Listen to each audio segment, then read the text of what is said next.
Welcome, everybody, and I'd like to call the February 15th, 2022 City Council Study Session to order. You can watch the meetings. They're being held live stream. You can watch them remotely and I'm sorry, I'm going to start this over. They're being held remotely due to the ongoing novel coronavirus pandemic. To view the live stream, you can go to longmontcolorado.gov/agendas or the city's YouTube channel. You can also view it on the longmontpublicmedia.org or Comcast channels 8 or 880. Could we please start with the roll call? Absolutely, Mayor Peck. Mayor Peck present? Yes. Yes. Councilmember Hidalgo-Ferring? Here. Councilmember Martin? Present. Mayor Pro Tem Rodriguez? Here. Councilmember Waters? Here. And Councilmember Yarbrough? Here. Mayor, you have a quorum. Thank you. As a message to the public, anyone wishing to provide public comment must watch the live stream of the meeting and call in only when the meeting for public comment is open. Callers are not able to access the meeting at any other time. The toll-free call-in number is displayed on the screen. It is 888-788-0099. Watch the live stream and write down the meeting ID when it is displayed at the beginning of the meeting, as it is right now. Wait to be invited to call in and then dial the toll-free number. Enter the meeting ID, and when asked for your participation ID, press the pound sign. Mute the live stream and listen for instructions on the phone. Callers will hear confirmation that they've entered the meeting, will be told how many others are already participating in the meeting, and will be placed in a virtual waiting room until admitted into the meeting. Callers will be called upon by the last 3 digits of their phone number and allowed to unmute to provide their comments. Comments are limited to 3 minutes per person, and each speaker will be asked to state their name and address for the record prior to proceeding with their comments. Once done speaking, callers should just hang up. Thank you, Dallas, for displaying that. So we need to have a special report by the city manager. Harold, do we have a report on COVID-19?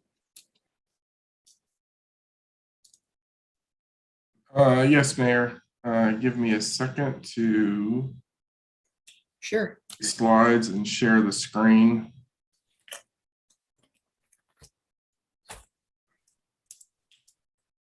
Are you all seeing the one with the single slide? Yes. All right. So this actually is a report that's going to be a fair amount of good news as we talk through the information that we received today. Start off with council, and that I know Marika sent you the information, and it's also been reported that the Boulder County Public Health Board voted last night to rescind the 2 remaining public health orders that were in effect regarding masking. And so those will end at 5 p.m. on February 18th.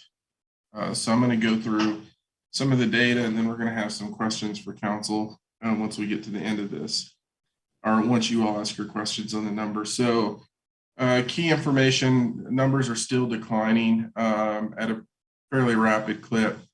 Hospitalizations are decreasing. They're still experiencing some stress, but that's regarding the broader inputs. Deaths continue to rise, but that's a lagging indicator, and the positivity is decreasing. And in terms of the vaccination front, over 300,000 or 92% of our residents have at least a partial course of the vaccine. We're still seeing data gaps based on timing and the amount of data that was coming into the system. When we look at the actual cases and what we're seeing today, we're down at 273.3. That number is moving daily in terms of the decline. What we're seeing, I think they're anticipating that probably within the next couple to 3 weeks, we should be below the red line in high transmission. When you look at the decrease in the numbers, Boulder County is now to 318.83 per 100,000. Again, another week of decreases in this number. And this is what it looks like by age group. And so all the age groups are trending downward at this point. And so then you go, well, what does it look like in the future? And this is our wastewater data. And you can see that, this is the one that we've been really looking at as a leading indicator. You can still see that we're not getting the case information, but if you look at where we sit today in terms of our wastewater data and what it looked like, we're really back into that right now, that August, September kind of look in terms of the number of copies of the virus within our wastewater stream. So that's also giving us a look to the future that really corresponds with what they talked about in terms of the number of cases continuing to go down. When we look at the public health component, you can see that the 7-day average of hospitalizations decreased by 30%.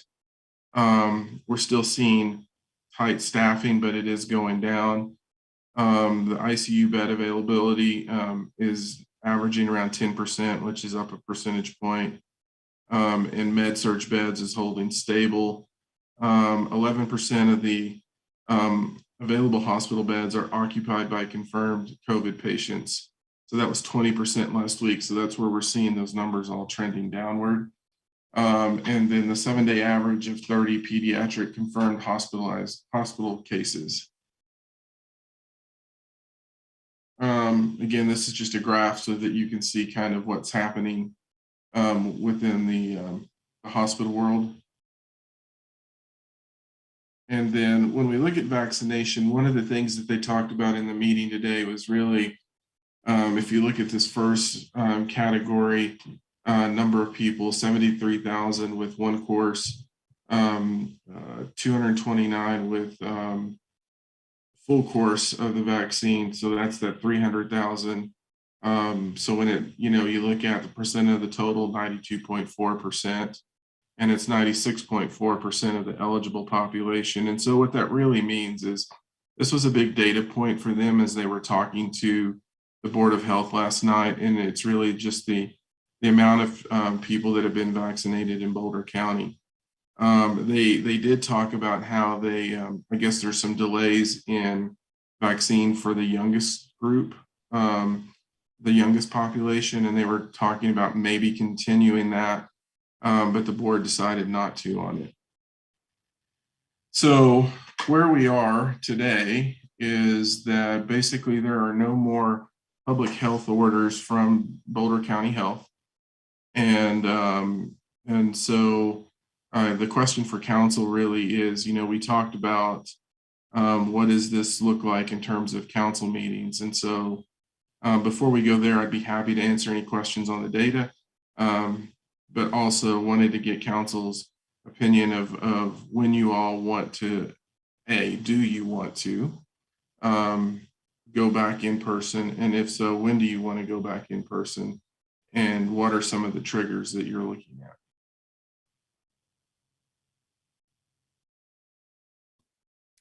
Do we have any comments from councilors on any questions for Harold or any opinions about when you would be ready to go back in person?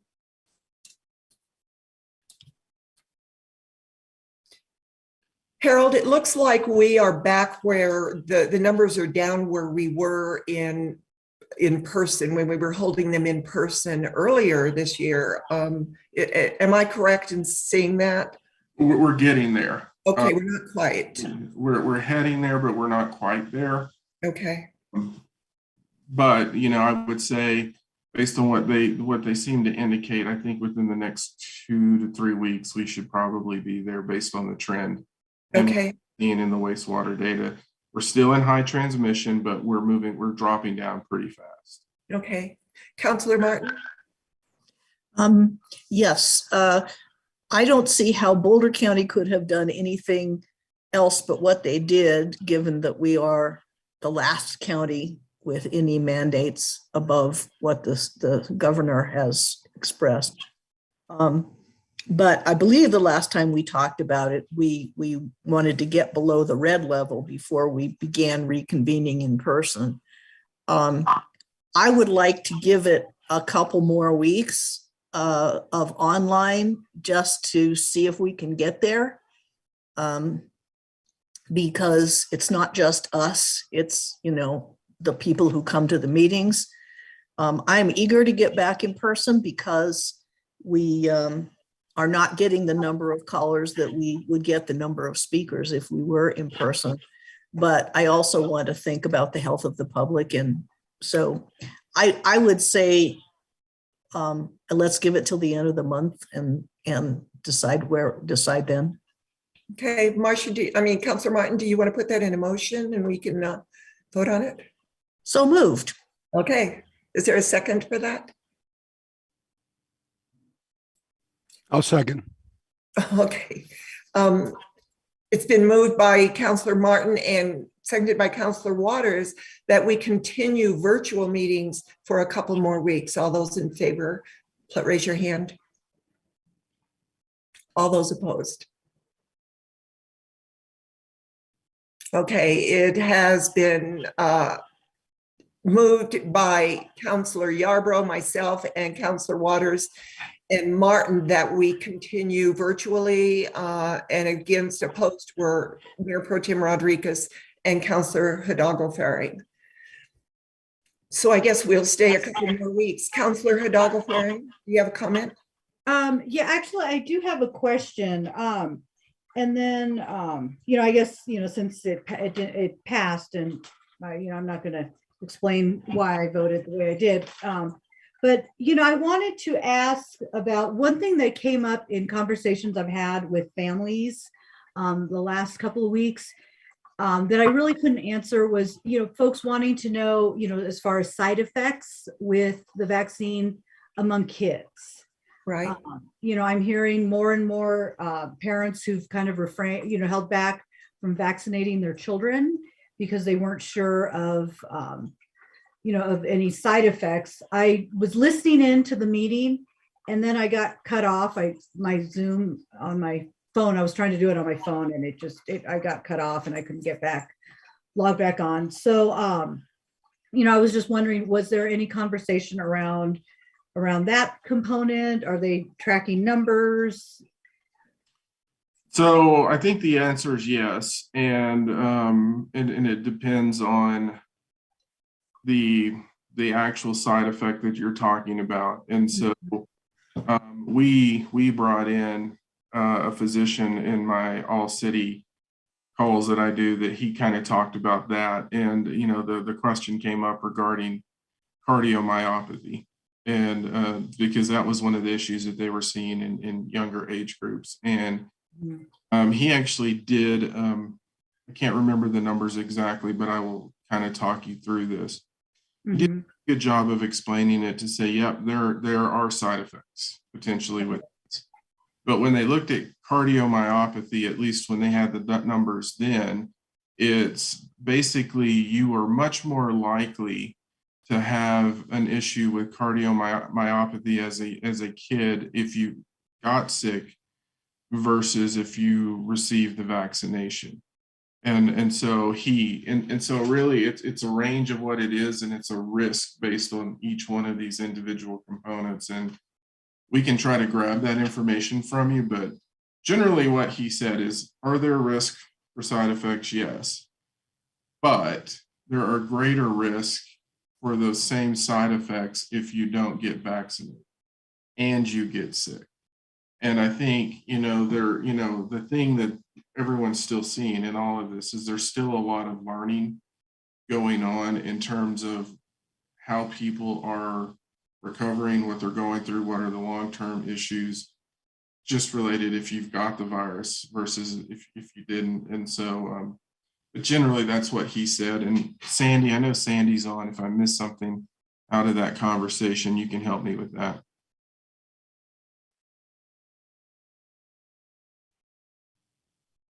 Maybe not. But Yeah, you got it all. So, okay. but we'll get you that information because it was much more specific. Okay. Actually have that. I think we have that recorded.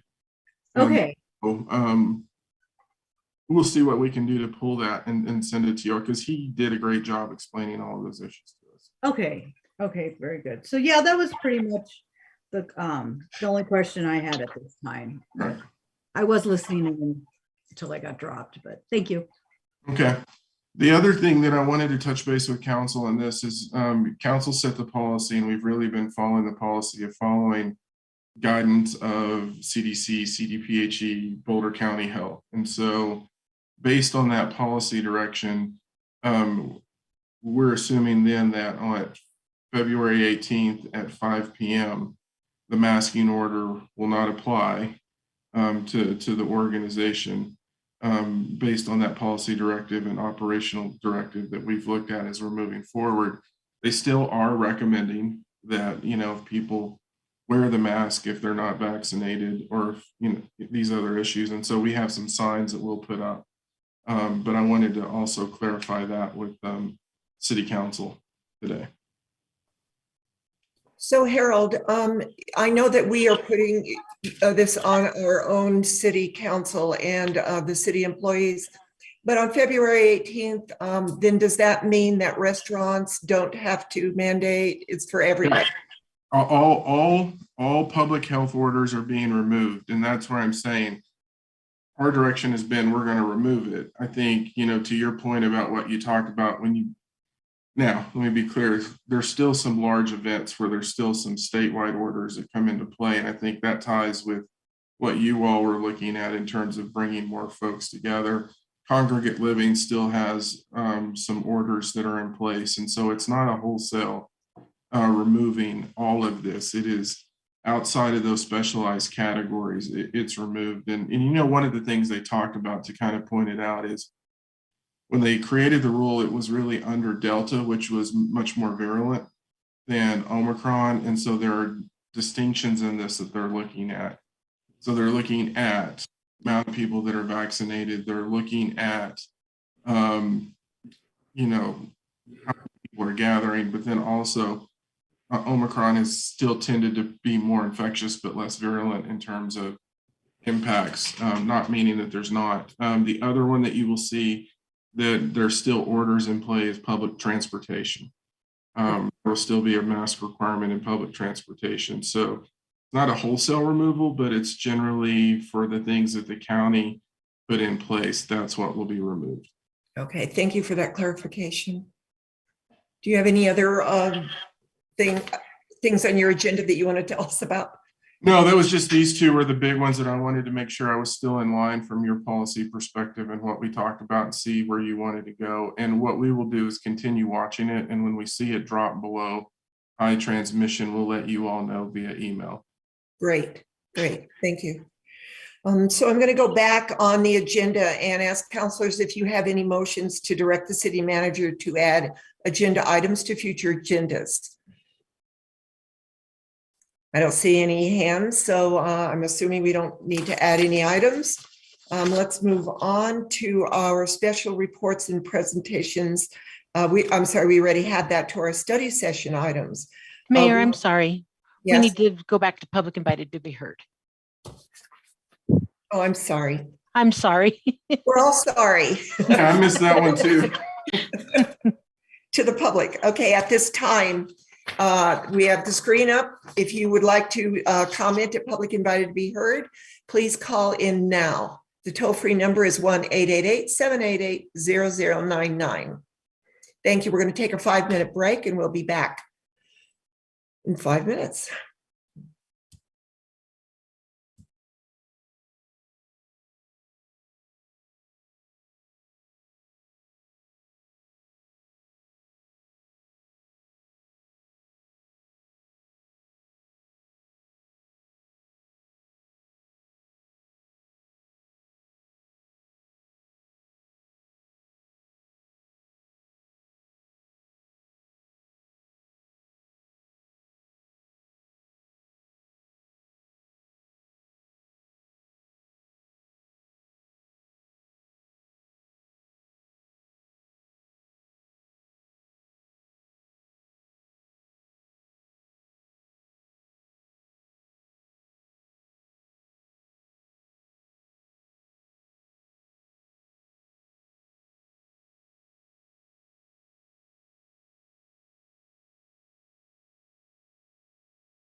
Mayor, we are at about the 5-minute mark. I do see we have some callers. Great. Is anybody still in the waiting room? Nope, we've got everyone in. Okay, let's go ahead and start. Sure thing. All right. Caller with the last 3 digits 468. Caller 468. If you would hit *6 on your device to unmute yourself, please go ahead and do so. And then as you begin, state your name and address for the record. Hey, caller 468. Hi, can you hear me? Yes, we can. Hi, my name is James Lissy. I'm at 613 Elliott Street. I've been a Longmont resident for over 8 years, and I would like to implore the City Council to do something about the illegal fireworks that happens across the city every year on the 4th of July. Launching off fireworks that leaves the ground is illegal, and is illegal for a very good reason. We live in a state that tends to be extremely dry and constantly in a state of drought. This is exacerbated, becoming more frequent each and every year by climate change. All it takes is one errant spark to light the city on fire. We just witnessed firsthand 1,000 houses burning to the ground in a matter of hours, only 15 miles south of our beloved city. Now imagine that same thing happening at night on a holiday where the vast majority of the population is drunk and emergency services are already maxed out. Despite the fact that lighting off fireworks that leaves the ground is illegal, there are currently no consequences for someone who does this within Longmont. The police, quite frankly, do not care, nor do they have the resources to deal with it. If you ask the police about this last 4th of July, they'll let you know that they received over 400 calls about illegal fireworks on that single night. They will explain further that there's so much illegal fireworks going off around town that the patrol cars literally cannot move anywhere because they get stuck within the illegal fireworks madness. They do not have the resources to deal with this problem, nor do they care to write tickets for it. I personally sent them hours of video footage of my unruly neighbors lighting off illegal fireworks, and nothing came of it. The police do not care. The city and the police's current stance is it is up to the neighbors to the police themselves. What the city and the police fail to realize is when you have very inconsiderate neighbors who do not care about you or anyone else in the neighborhood, that leaves us with absolutely no recourse. The people who light off these illegal fireworks claim it is their right to do so. It is their right to launch Roman candles mere feet over the roof of houses that have small children inside whom are trying to sleep. It is their right to cause fire to rain down on houses, dry trees, and unsuspecting neighbors whom are trying to peacefully and respectfully celebrate the holiday. They claim to have all these rights bestowed on them by the 4th of July. But what about my rights? They ignore the fact that the fireworks being lit off is illegal to begin with. What about my rights to not have my house burned down? What about my rights to live in a safe community? What about our neighbors' rights to let their kids sleep without fear of their houses catching on fire? What about the rights of people with PTSD who cannot deal with what sounds like a complete and utter battle in the midst of a war? These people claim they have all of these rights to celebrate, but they blatantly ignore the rights of everyone else around them. We all have rights. We are all American. We all want to enjoy freedom in our own way. No single person's rights are more important than another's. In fact, I would argue that the rights of the community as a whole to live in a safe, compassionate, and caring city outweighs the rights of any single person. So when our community burns to the ground due to nobody caring, not only will the city be liable, not only will the police be liable, but each and every one of you on the city council will be liable if you choose to not take any action to prevent our town from burning down. If you choose to do nothing, then the blood of the deceased will be on your hands, and you can all explain to kids why they no longer have houses to live in. How about you take some action, implement a zero tolerance policy, have an extremely high fine for offenders, and give the— Excuse me, your 3 minutes are up. Thank you so much for your comments. All right, we're going to move on to the next caller. Caller with the last 3 digits 752. Caller 752. If you're there, do you mind hitting *6 to unmute yourself?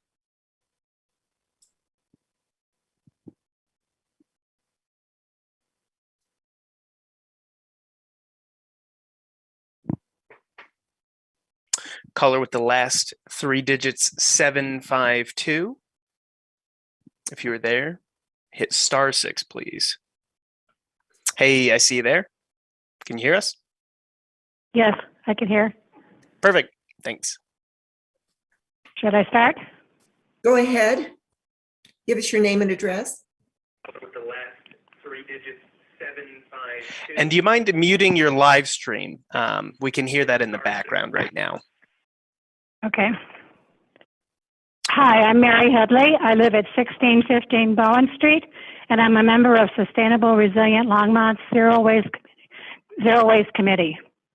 I was very concerned to read the latest annual report on the state of recycling and composting in Colorado by the Colorado Public Interest Research Group and EcoCycle. This report found that Colorado is still failing to meet its waste diversion goals, making us one of the country's most wasteful states.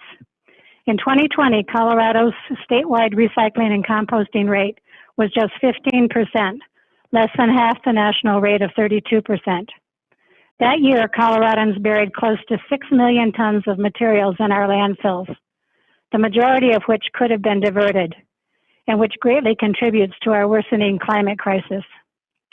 The report concludes that unless big changes are made, Colorado will also likely fail to meet its next waste diversion goal of 28% and the national goal of 50% by 2030. Importantly, the report notes that, quote, lack of funding is the most commonly cited barrier by municipalities. That is why it's crucial for our city council to direct staff to take meaningful action to change this harmful course. Hopeful news is that some Colorado communities are recovering more than 50% of their discarded materials, in large part because of strong actions by municipal governments. Loveland, for example, has a residential recycling and composting rate of 58%. But Longmont's rate is only 41%. Why so much lower? Well, one important factor is that Longmont's residential waste management fee is less than $3 a month, one of the lowest on the Front Range, while Loveland's fee is $12, over 4 times that of Longmont's. Loveland's fee is used to fund important waste diversion programs, including a recycling center that accepts many hard-to-recycle materials, general recycling, education, and outreach. Longmont's fee could also be raised to enlarge waste diversion programs and expand education and outreach efforts. To avoid disproportionately affecting our more vulnerable population, some of the revenue from this fee could be earmarked to help this sector. Our next speaker will say more on the potential that raising this fee creates for bettering our city's waste diversion rates, followed by 2 other Zero Waste Committee members sharing more ideas. I would be proud to see Longmont live up to its potential and become one of Colorado's leaders in zero waste management by directing city staff to modernize and take impactful actions on this front now. Thank you. Thank you, Mary. Next caller. Yeah, the next caller is caller 192. Caller with the last 3 digits, 192. Do you mind muting your live stream? And hey, I see you there. Can you hear us? Mm-hmm. Perfect. Do you mind Hi, saying this your is name Naomi. and address? Yep. Hi, this is Naomi Kurland at 2073 Goldfinch Court. I am the board chair of Sustainable Resilient Longmont and SRL's Zero Waste Committee, which hosts monthly park cleanups and larger annual greenway cleanups. In 2022, we volunteered to help with door-to-door outreach for the upcoming ECAT Zero Waste Survey, and also secured a Boulder County grant to increase waste diversion at multicultural festivals through zero waste education. We are committed to seeing Longmont improve our waste diversion by empowering residents with more opportunities. Mary spoke about how lack of funds is one of the key reasons municipalities cite for their low waste diversion rates. Longmont's incredibly low waste management fee has not been raised in 20 years. This fee hasn't even come close to keeping up with inflation. Based on figures provided by city staff, if this fee were raised even by only $1 a month, it would raise close to $360,000 a year. Raising it to a more reasonable fee for Front Range cities of, say, $750 would raise $1.6 million annually. City staff recognize the waste management fee is long overdue for an increase. They also recognize that Longmont's waste diversion rate appears to have plateaued and that different programs and facilities are needed to move the needle upwards. An analysis of high potential waste diversion programs could be the first step to determining costs associated for those programs, which then could help the city land upon an appropriate waste management fee increase. As Mary mentioned, incorporating equitable fee assessment to address the needs of all our residents should also be part of a rate restructuring plan. staff have already identified some high potential programs. The first is a regional composting facility, which Boulder County has already been working on. Longmont could help drive that initiative by studying suitable sites within the city limits and by talking with nearby municipalities to assess their willingness to participate in building and maintaining such a facility. Related to composting, the city could adopt an opt-out model for residential composting rather than the current opt-in one, and structure the fee package to be inclusive of all waste diversion, as a residential recycling program already is. Another high potential program would be to expand our current waste diversion center to include more hard to recycle items, which another zero waste committee member will speak to a little later. City staff are ready to move. They just need city council to direct them to do more in-depth studies of initiatives that have high potential to increase our waste diversion. As we see ever worsening climate disasters in our daily news, it is beyond time for us to get creative and bold in our thinking. Sherry will speak next about why timing is of the essence here. Thank you so much. Thank you, Naomi. Next caller. Next caller is the last three digits 452. Caller 452, do you mind hitting *6 to unmute? Hello. Hi, Sherry Malloy, 1632 Sherman Way, member of SRL Zero Waste Committee, speaking to the waste update, timeline, and process. When Waste Services presented to City Council almost exactly 1 year ago, Council directed staff to move forward with a plan that included updating our old and weak zero waste resolution and drafting a universal recycling ordinance, or URO. Waste Services gave these tasks to the Sustainability Department. Now, 1 year later, a process and timeline just to begin on both is being presented tonight. A two-phase approach is suggested, splitting these two directives. The plan is to do community engagement for a ZW resolution this spring with a draft to council in June. When that is finished, they will start public engagement for the URO and come back to council with a draft in December, 10 months from now. Timing aside, doing two public engagements is confusing to the public. This approach needs streamlining. It would be much more effective and efficient for staff to draft a ZW resolution for your consideration and then use that as a framework for public engagement for a URO. This would be more public-friendly and helpful considering the department's resignations and vacancies. We already have a ZW resolution. It just needs to be updated and include accountability and metrics. Not binding, resolutions are guiding principles to help hold City Council and staff accountable to the values expressed.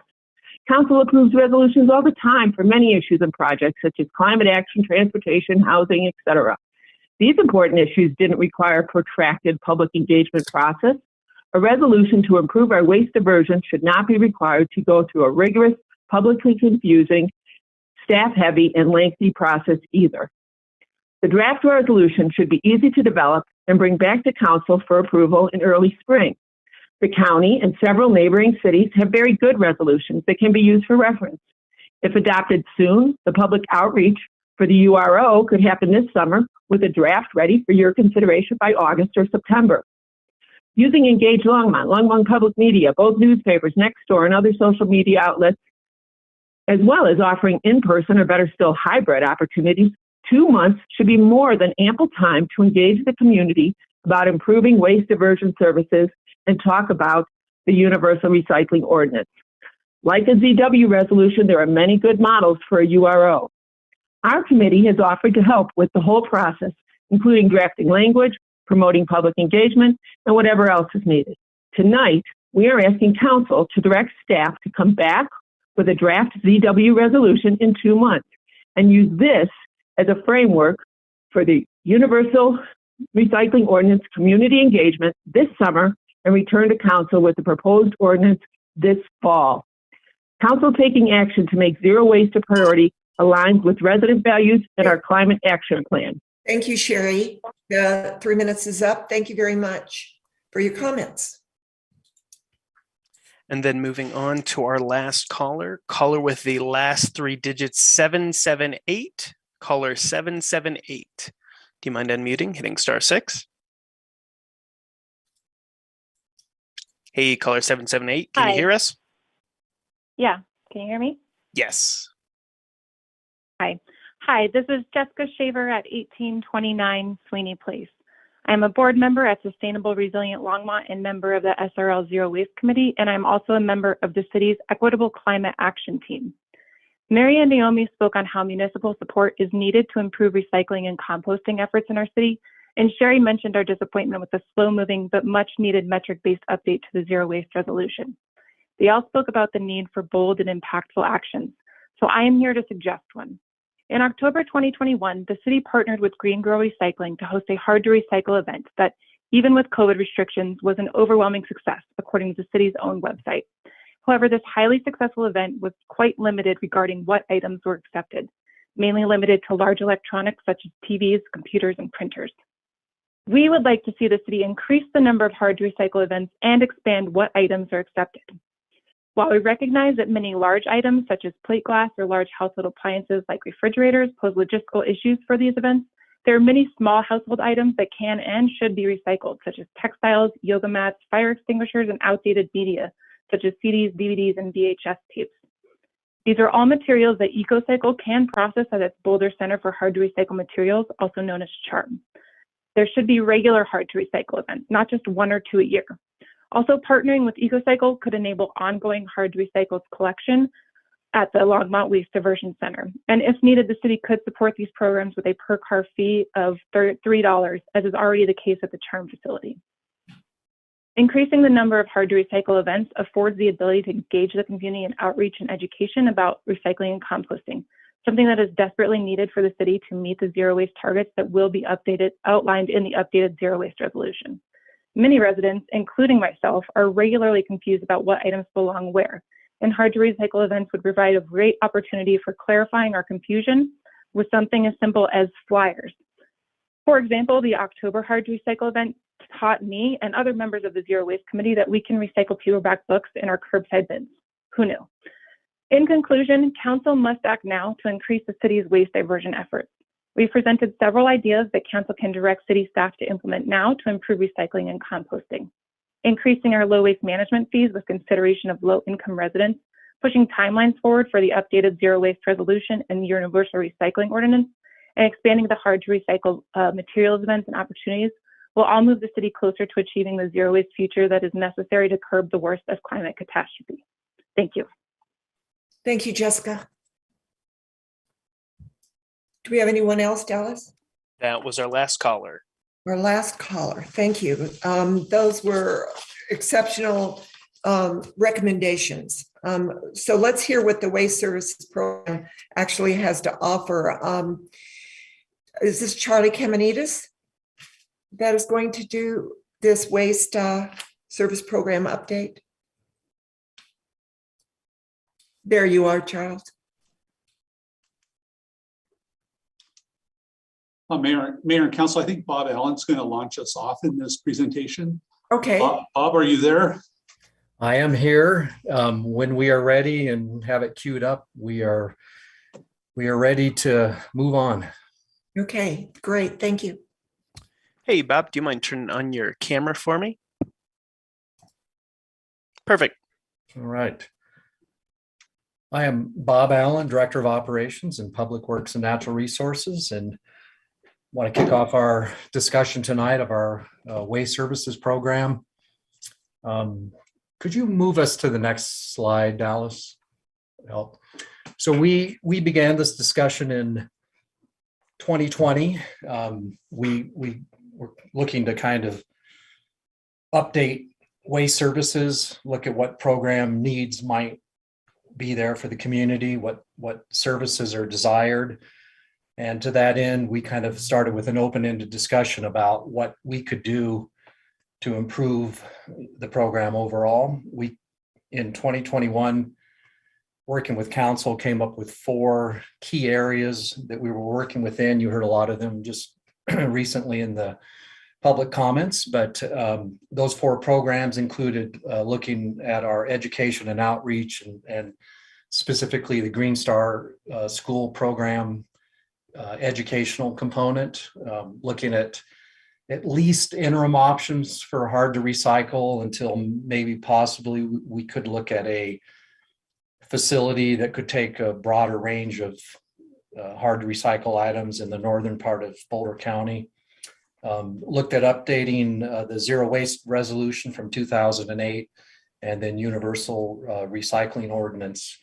Universal recycling ordinance referring to trying to make composting and recycling available to most or all residents in Longmont and businesses, depending on how we were to structure that ordinance.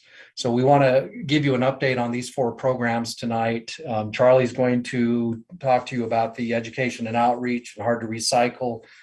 Charlie is the manager of our waste services program, and Lisa Knobloch, our sustainability program manager, is going to talk to you about the zero waste resolution and the universal recycling ordinance, the progress that they're making on those 2 projects. And then if you don't mind, we'd like to get through the presentation, which is fairly brief, and then answer your questions and have the discussion that I think is important for the community. So with that, I'm going to turn it over to Charlie, and Dallas, if you could advance us to the next slide, that would be great. Thank you, Bob.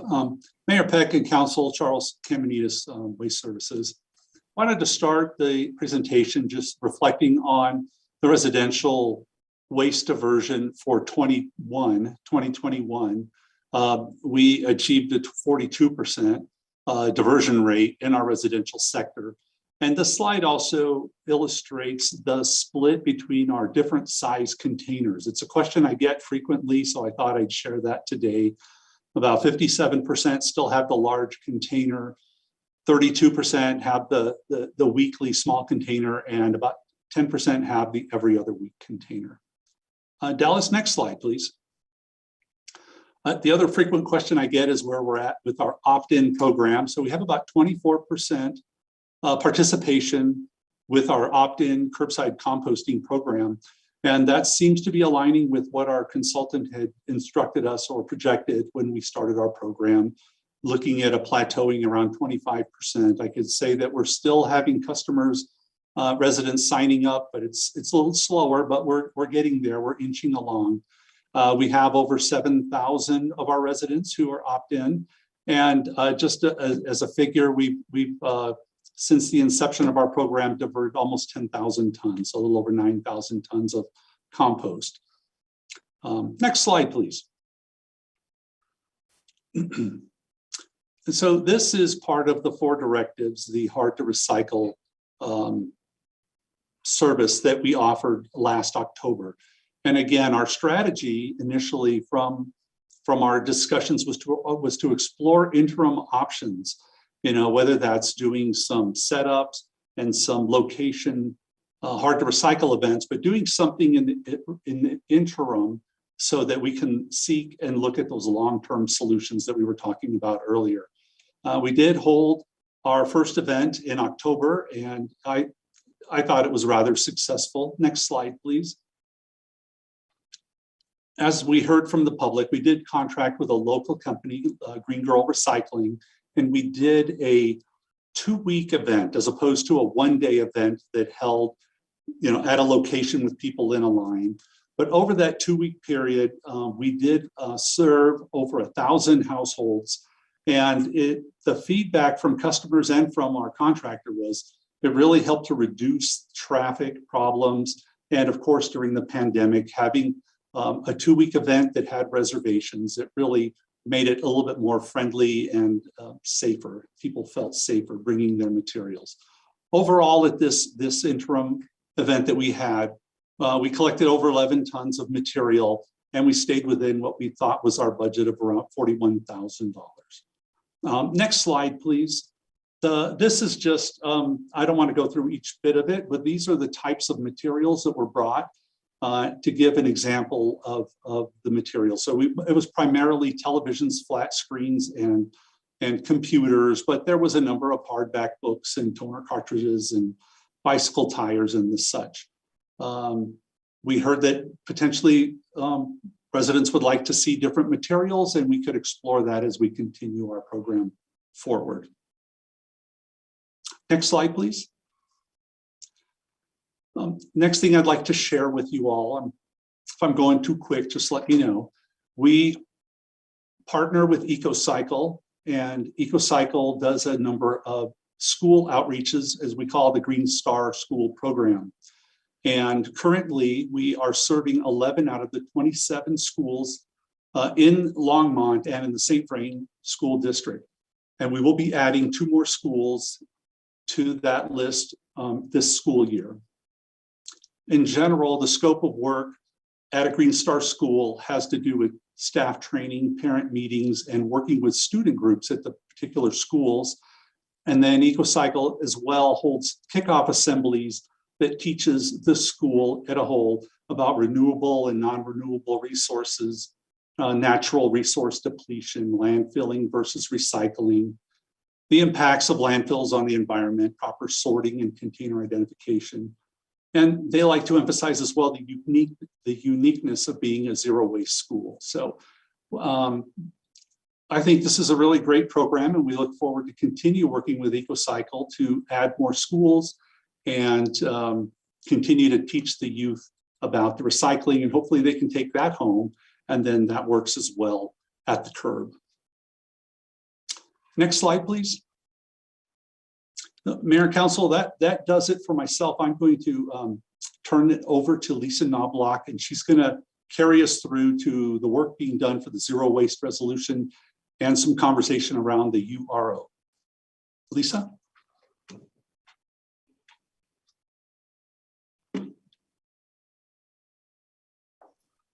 Hey, Lisa, I can see you and it appears you are unmuted, but we can't hear you. Did a mic change since we initially did setup?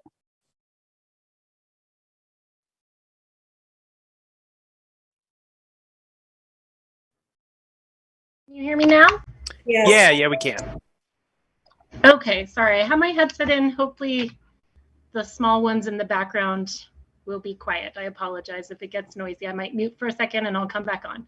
But good evening, Mayor Peck and Council. I'm Lisa Knobloch. I'm the Sustainability Program Manager, and I'm going to be giving you a brief update on the progress and timeline for the Zero Waste Resolution and the Universal Recycling Ordinance, as Charlie mentioned. You can go to the next slide, please. So just as a quick reminder, the city passed the existing zero waste resolution in 2008, which staff was then directed by council to update last year as part of the 4 focus areas that both Bob and Charlie spoke to. As you see on the left, there's items in gray. Those were included in the original resolution, and the items in green are the areas that we want to include in the update. So more of a focus on health and pollution, as well as a tie to climate and community impacts. In addition, we want to go through a stakeholder engagement process, which I'll talk more about shortly, but that'll help us identify community needs and priorities, as well as potential equity issues around waste and how to address those potential issues. Next, please. Okay, so we'll also be doing some data analysis about the best ways to determine the pathways to reach our targets. I think I forgot to mention, sorry, the other thing that we want to include in this resolution is some specific targets that the original resolution doesn't include, which I think some of the folks in the public invited to be heard comments mentioned.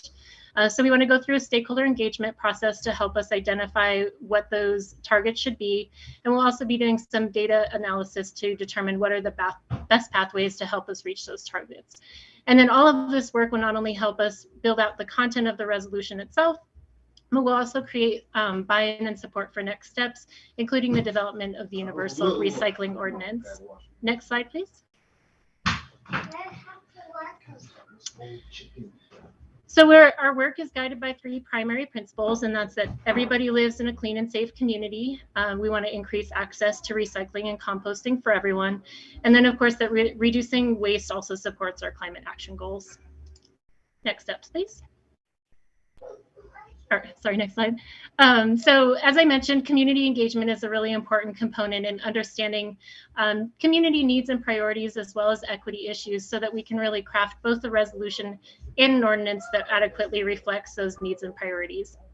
It also helps us build trust with our community members and creates greater support and investment in helping us meet our targets, because we know that we can do a lot from the city, but we can't do it all. And it's going to be really important that we bring the community along with us in this process, and that residents, businesses, and other folks in the commercial sector all participate in helping us achieve our zero waste targets. There's three main components to the community engagement process. And the first of which is reaching out to residents to understand that awareness, access, barriers, and other issues that folks face. The second part is talking to key partners like our advisory boards, folks like Sustainable Resilient Longmont, Boulder County Resource Conservation Advisory Board, Boulder County PACE, and Recycle Colorado, as well as peer communities who have been doing great zero waste work that can provide their expertise and lessons learned for us. And of course, our own staff from various departments who are impacted by and have a role in our zero waste efforts. So folks like our parks folks, recreation, planning, facilities, public safety, and others. And then targeted engagement with the commercial and multifamily sector, which will be specifically impacted by a universal recycling ordinance.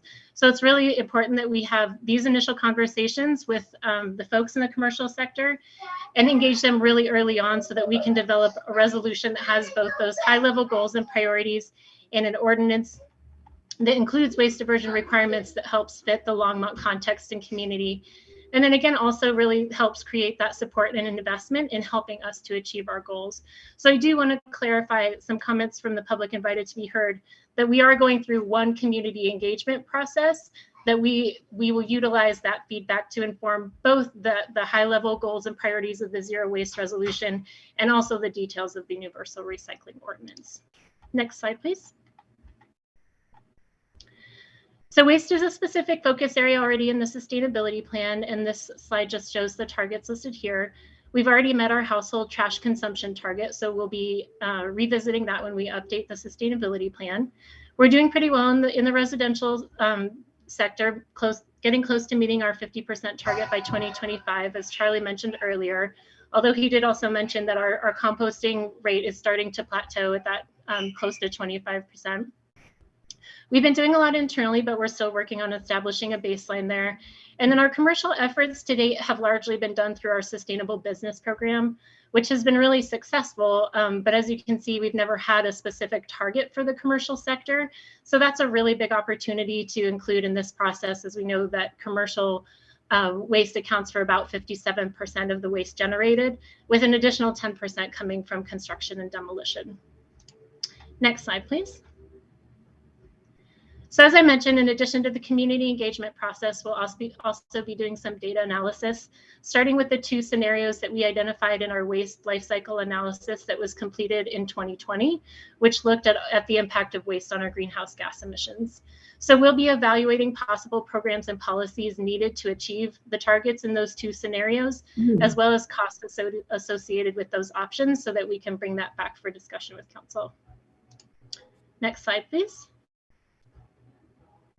So lastly, just some key dates to note. So January to March is focused on the community engagement portion, and that's already begun. We recently launched an Engage Longmont page and have scheduled numerous stakeholder meetings with our boards, economic partners, and key staff. And we've also had conversations with the cities of Fort Collins, City of Boulder, and Boulder County. The April through May timeframe, we'll be drafting a resolution that we'll be then taking to boards and other key partners to get feedback, with the goal of them bringing the final draft resolution to council in June. This is keeping with the initial timeline that was given to us by council last year for the zero waste resolution update, which was to be completed by mid-2022. And then from there, we'll continue the targeted outreach with the commercial and multifamily sectors to help refine the universal recycling ordinance and bring the final draft of that to council by the end of the year. So by engaging the commercial stakeholders early on and helping to shape the high-level goals and priorities of the zero waste resolution, we're able to bump up that timing for bringing the universal recycling ordinance back to council, which was initially set for mid-2023. So that does help us bump up that timeline. Next slide. So with that, we can have questions, comments, or other thoughts. Yeah, thank you. Do we have any comments from council or thoughts? Counselor Martin. Yes, it was not part of the presentation, but we had a white paper in the packet that had a lot of really good information about the costs of our present waste diversion program. And in particular, it had a pretty high cost for the compost pickup program. Mr. Kamenides, can you refresh my memory on that? It was $85 per what unit? Mayor Peck and Council Member Martin, I think you're referring to the cost of the disposal fees for the material that we pick up at curbside. Yeah, so currently, I think in the paper, it's an older paper, but I think we're a little over $86 a ton to have disposal of the material we collect right now. Yes, and so I am wondering if you have estimated what the cost would be if we changed to change the opt-in strategy to an opt-out strategy, considering that well, would our fees have to go up just to cover the cost of doing it, or would we be losing money on it? How would that work? Go ahead, Bob. If I may, Mayor Peck and Councilmember Martin, that cost right now is reflecting the higher cost of having to haul that material to Keensburg. And it's one of the reasons why we are a proponent of trying to find a local option for that, or local transfer stations that could reduce that cost. It's not likely that expanding that program will reduce that cost by much, if any. Thank you. I wasn't expecting that it would reduce the cost. That's why I was asking about the impact of expanding the composting program.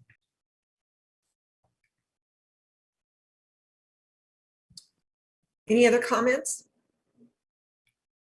Councillor Hidalgo-Faring. Thank you, Mayor. I do have a question about the event, the Hard to Recycle event. I did see that it was 41,000 for that one particular event.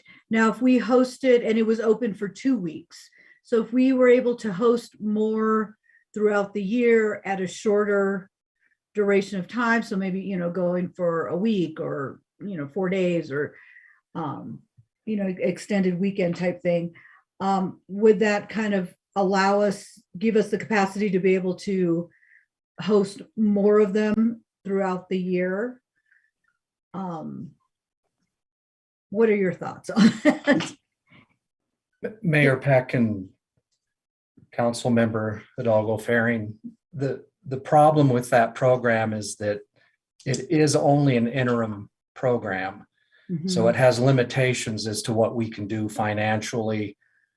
We partner with EcoCycle and we partnered with Green Girl, so that partnership had to reflect the constraints on all three parties. Mm-hmm. It's still really only an interim program that would really need to be expanded with enhanced facilities, new facilities, or something different than what we have today, potentially more funding, but I'm not going to say that just adding more dollars in there would change that without, some kind of capital improvement.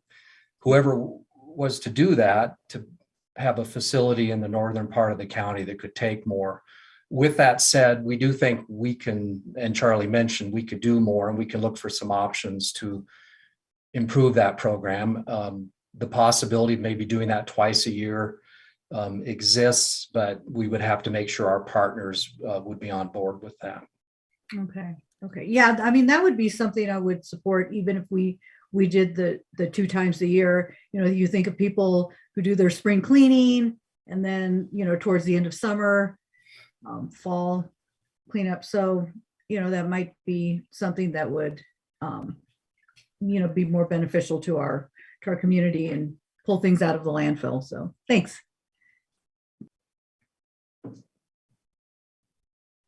Well, I do have some comments, a couple of comments. As far as the commercial recycling program or even composting with these commercial carriers, Lisa had said that we were in talks with them. Can you tell me what some of those conversations are about? And are we any closer in getting the commercial industry to buy into our composting or recycling? Yeah, Mayor Peck, sorry. I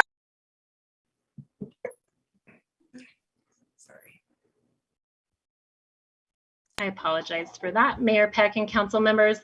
Yeah, so we've scheduled a lot of meetings with those key partners. So those are later in February and in the March timeframe. So I haven't had a lot of those conversations as yet. I will tell you what I can share with you from our waste life cycle analysis that was done in 2020, and that was using 2019 data about, oh, I just had that up. Let me pull it for reference here. In the commercial stream, about 18% from the data that we have available is currently being recycled, and about 3% is currently being composted.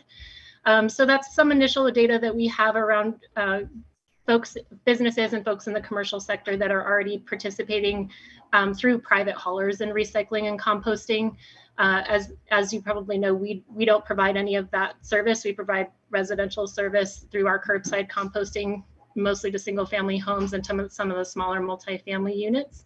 But there are a lot of folks that are already participating in that. We already have a hauling requirement that all haulers provide recycling service. But I haven't had, we're not into those conversations yet for me to be able to give you any more feedback than that. But I will throw that to Charlie or Bob. They might have some other insight in some of their work with folks. No, doesn't look like they do. So during the pandemic, Lisa, I noticed that quite a few businesses, especially restaurants, fast food restaurants, were going to compostable dinnerware. Or what happens to that if they are collecting it and using compostable utensils? What happens to that? Does it go to a commercial hauler and just go into the trash? I'm going to tap Charlie for that one. Yeah, Mayor Peck, that's a great question. So for those businesses that have a subscription for compost, the implication is that they're collecting mass separating it and it's going to a commercial composting facility. I think where Lisa's working on with this potential resolution and ordinance is that we would have a better understanding of that happening and making sure that it goes in that direction. Good, thank you. And the other thing was mentioned quite a bit was our low fee for these services. Is there any talk in staff about raising that fee? And if we do, what would it go to? Would it go to, well, I doubt from listening to your hard to recycle conversation that it wouldn't necessarily allow us to have more hard to recycle. But what would the fee cover? And are we operating at a shortage now? Mayor Peck, the current fee is a fee that I can't really attest to how it was set originally, but when it was first initiated, I think marginally was paying for the things that by law it could pay for. So it was at the max capacity of what we were using it for at that time, meaning that fee can only fund certain types of services. It cannot be used for things that would compete with private haulers. Now, fast forward to today, and we believe that fee, if it were changed, and this is entirely up to council, if you want to change it and to what level, it could do anything from funding more education and outreach to, building a facility for compost materials or hard to recycle or something like that in Longmont. Those are allowable expenses on that fee. So I'm not going to say the sky's the limit, because it's not, because your residents are only going to be willing to pay so much. But you could certainly use more revenues from that fee to do more with waste diversion in Longmont. Would raising the fee allow us to buy smaller compost bins? We would have to actually pay for that from regular subscriptions. We can offer smaller bins now. What we can't do until we come back to you with a rate discussion is change the fee for a smaller bin. Okay. I personally would like to see an opt-out program and to come back with a rate schedule. So, and what that would get us. Bob, I was wondering, and I don't think we answered, are we operating at a deficit now as far as rate goes? Mayor Peck, that's always a really good question because even I have to refresh my memory.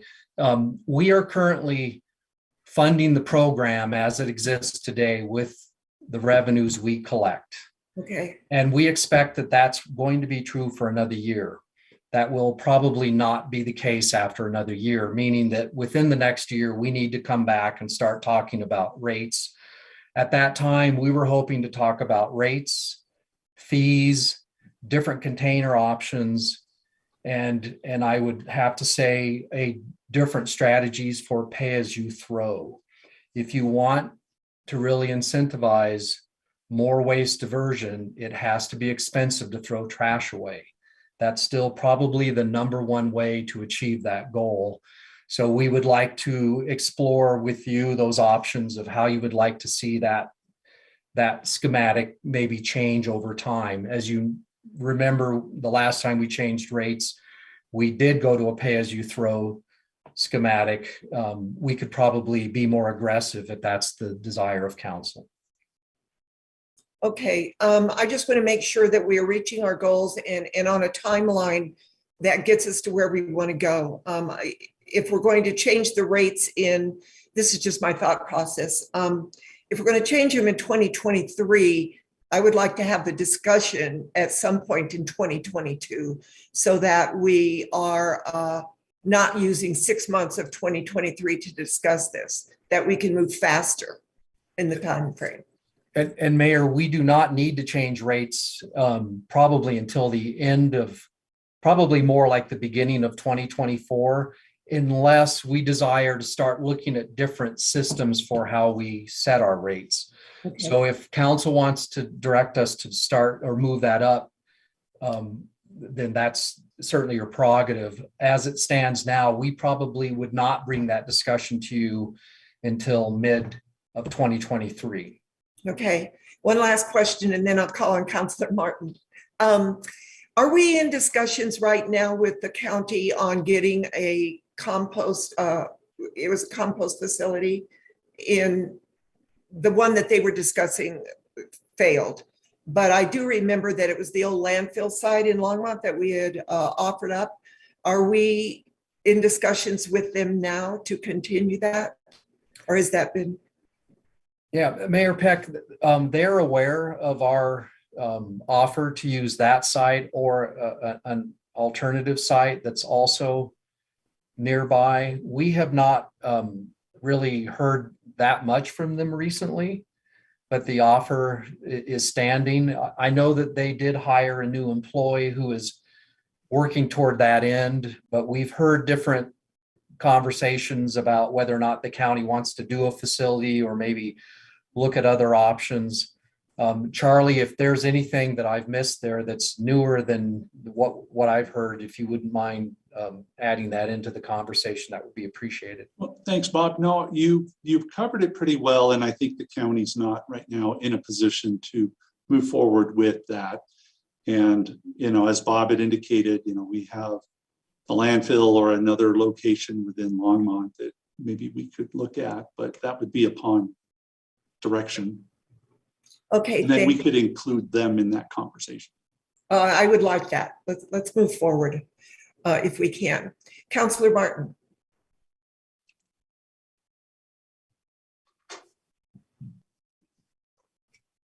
Sorry, finicky space bar again.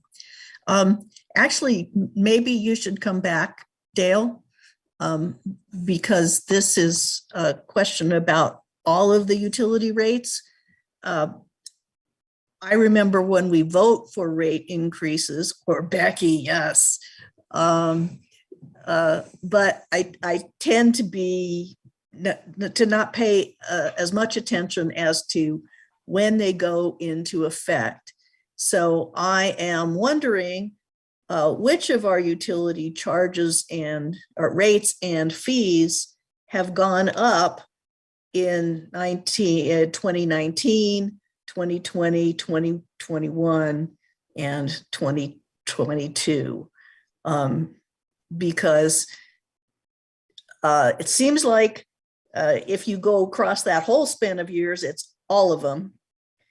And I am therefore hesitant to think about voting for a mandatory increase in waste diversion. I'll defer to Becky on the particulars, but Councilmember Martin, you are correct that from electric to water to wastewater to storm, many, if not all of those fees have been increasing, and certainly it's not staff's goal to do that necessarily, but it is based upon the cost of providing those services. Yes. And I mean, I remember, you know, at heart, the justification for the electric rate increases, for the stormwater fee increase, obviously for the water rate increase. You know, those are all things that we absolutely need. And I believe that we have taken the most prudent and you know, cost effective in terms of making sure that the people get the best deal way of getting them done in every case. However, it just seems to me that we should kind of let the effect of those things even out before we contemplate another increase. That's all. Thank you. So it doesn't look like we have any other comments. Oh, Councillor Waters. Thanks, Mayor Peck. Bob, in the in the council communication, under council options, you asked for direction specifically on the zero waste and universal recycling. Have you gotten the direction you need?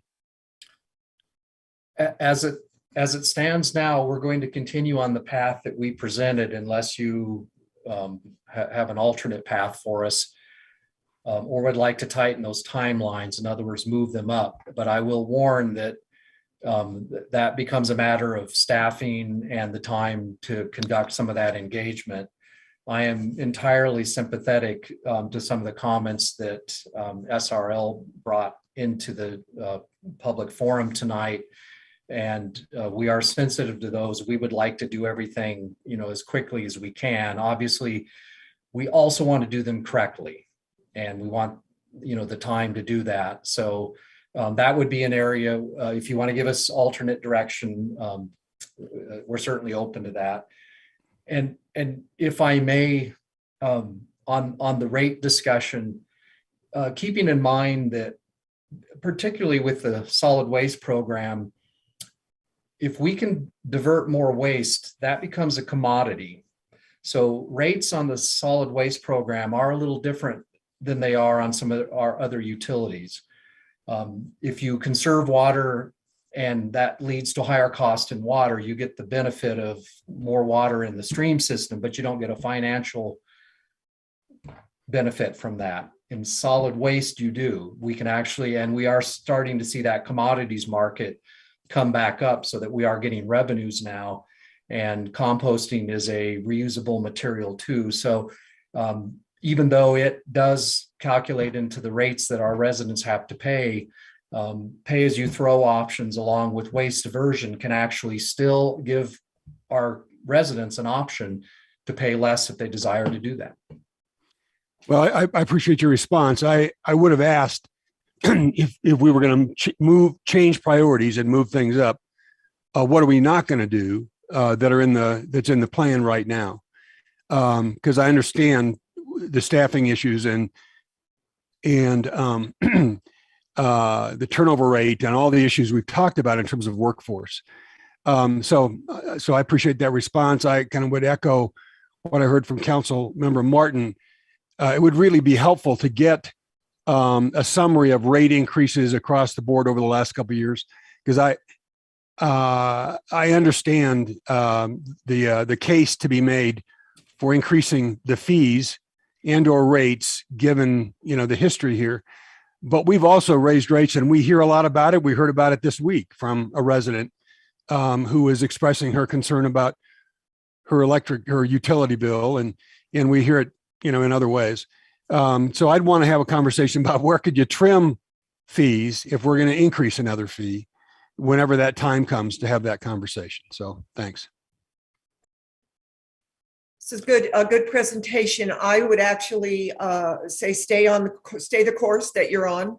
And I have empathy for our staff as we are helping out Louisville and losing staff in March that we're pretty tight. So let's just stay on the path we're going. And I look forward to your rate increases, the timeline, and the history of our rate increases and the opt-out program. So thank you very much. You're doing a great job. Thank you. Thank you all. So our next study session item is an update to City Council on the status of review of the city's water rights, cash in lieu policy for a recommended fee setting, and a request for council to provide water board and staff any additional input and policy considerations. This looks like a Dale Rademacher conversation. Mayor Peck and members of council, thank you. And Dallas, go ahead and pull up the slideshow. But what I wanted to do, council, is just really have some brief comments on really the importance of the issue that we have in front of you tonight, namely looking at our cash in lieu policy for the city. That really is a policy that the city has had in place now for a number of years. It provides developers an alternative to providing the city the water that they're otherwise required to pay us or provide to the city at the time that they choose to develop their property. And so it really is, you can think of it as an alternative, a convenience kind of alternative. I think what's important, though, is that you can look back over the last 58 or so years, and Longmont, almost uniquely in Colorado and on the Front Range, has stayed the course and has supported its development of the water supply of this community. And I think the results are really indisputable with regards to the water supply that all citizens enjoy and can rely on, both in times of drought as well as in times of non-drought. So the work that the staff has done, again, at the direction of the council, to look at whether or not our cash in lieu was sufficient to really deliver that water to our treatment facilities, is what we have done. And staff has done that also in partnership with your water board. And I believe we have a combined recommendation tonight to talk with you about that particular issue. That all being said, we also understand it as a significant change in that cash in lieu amount.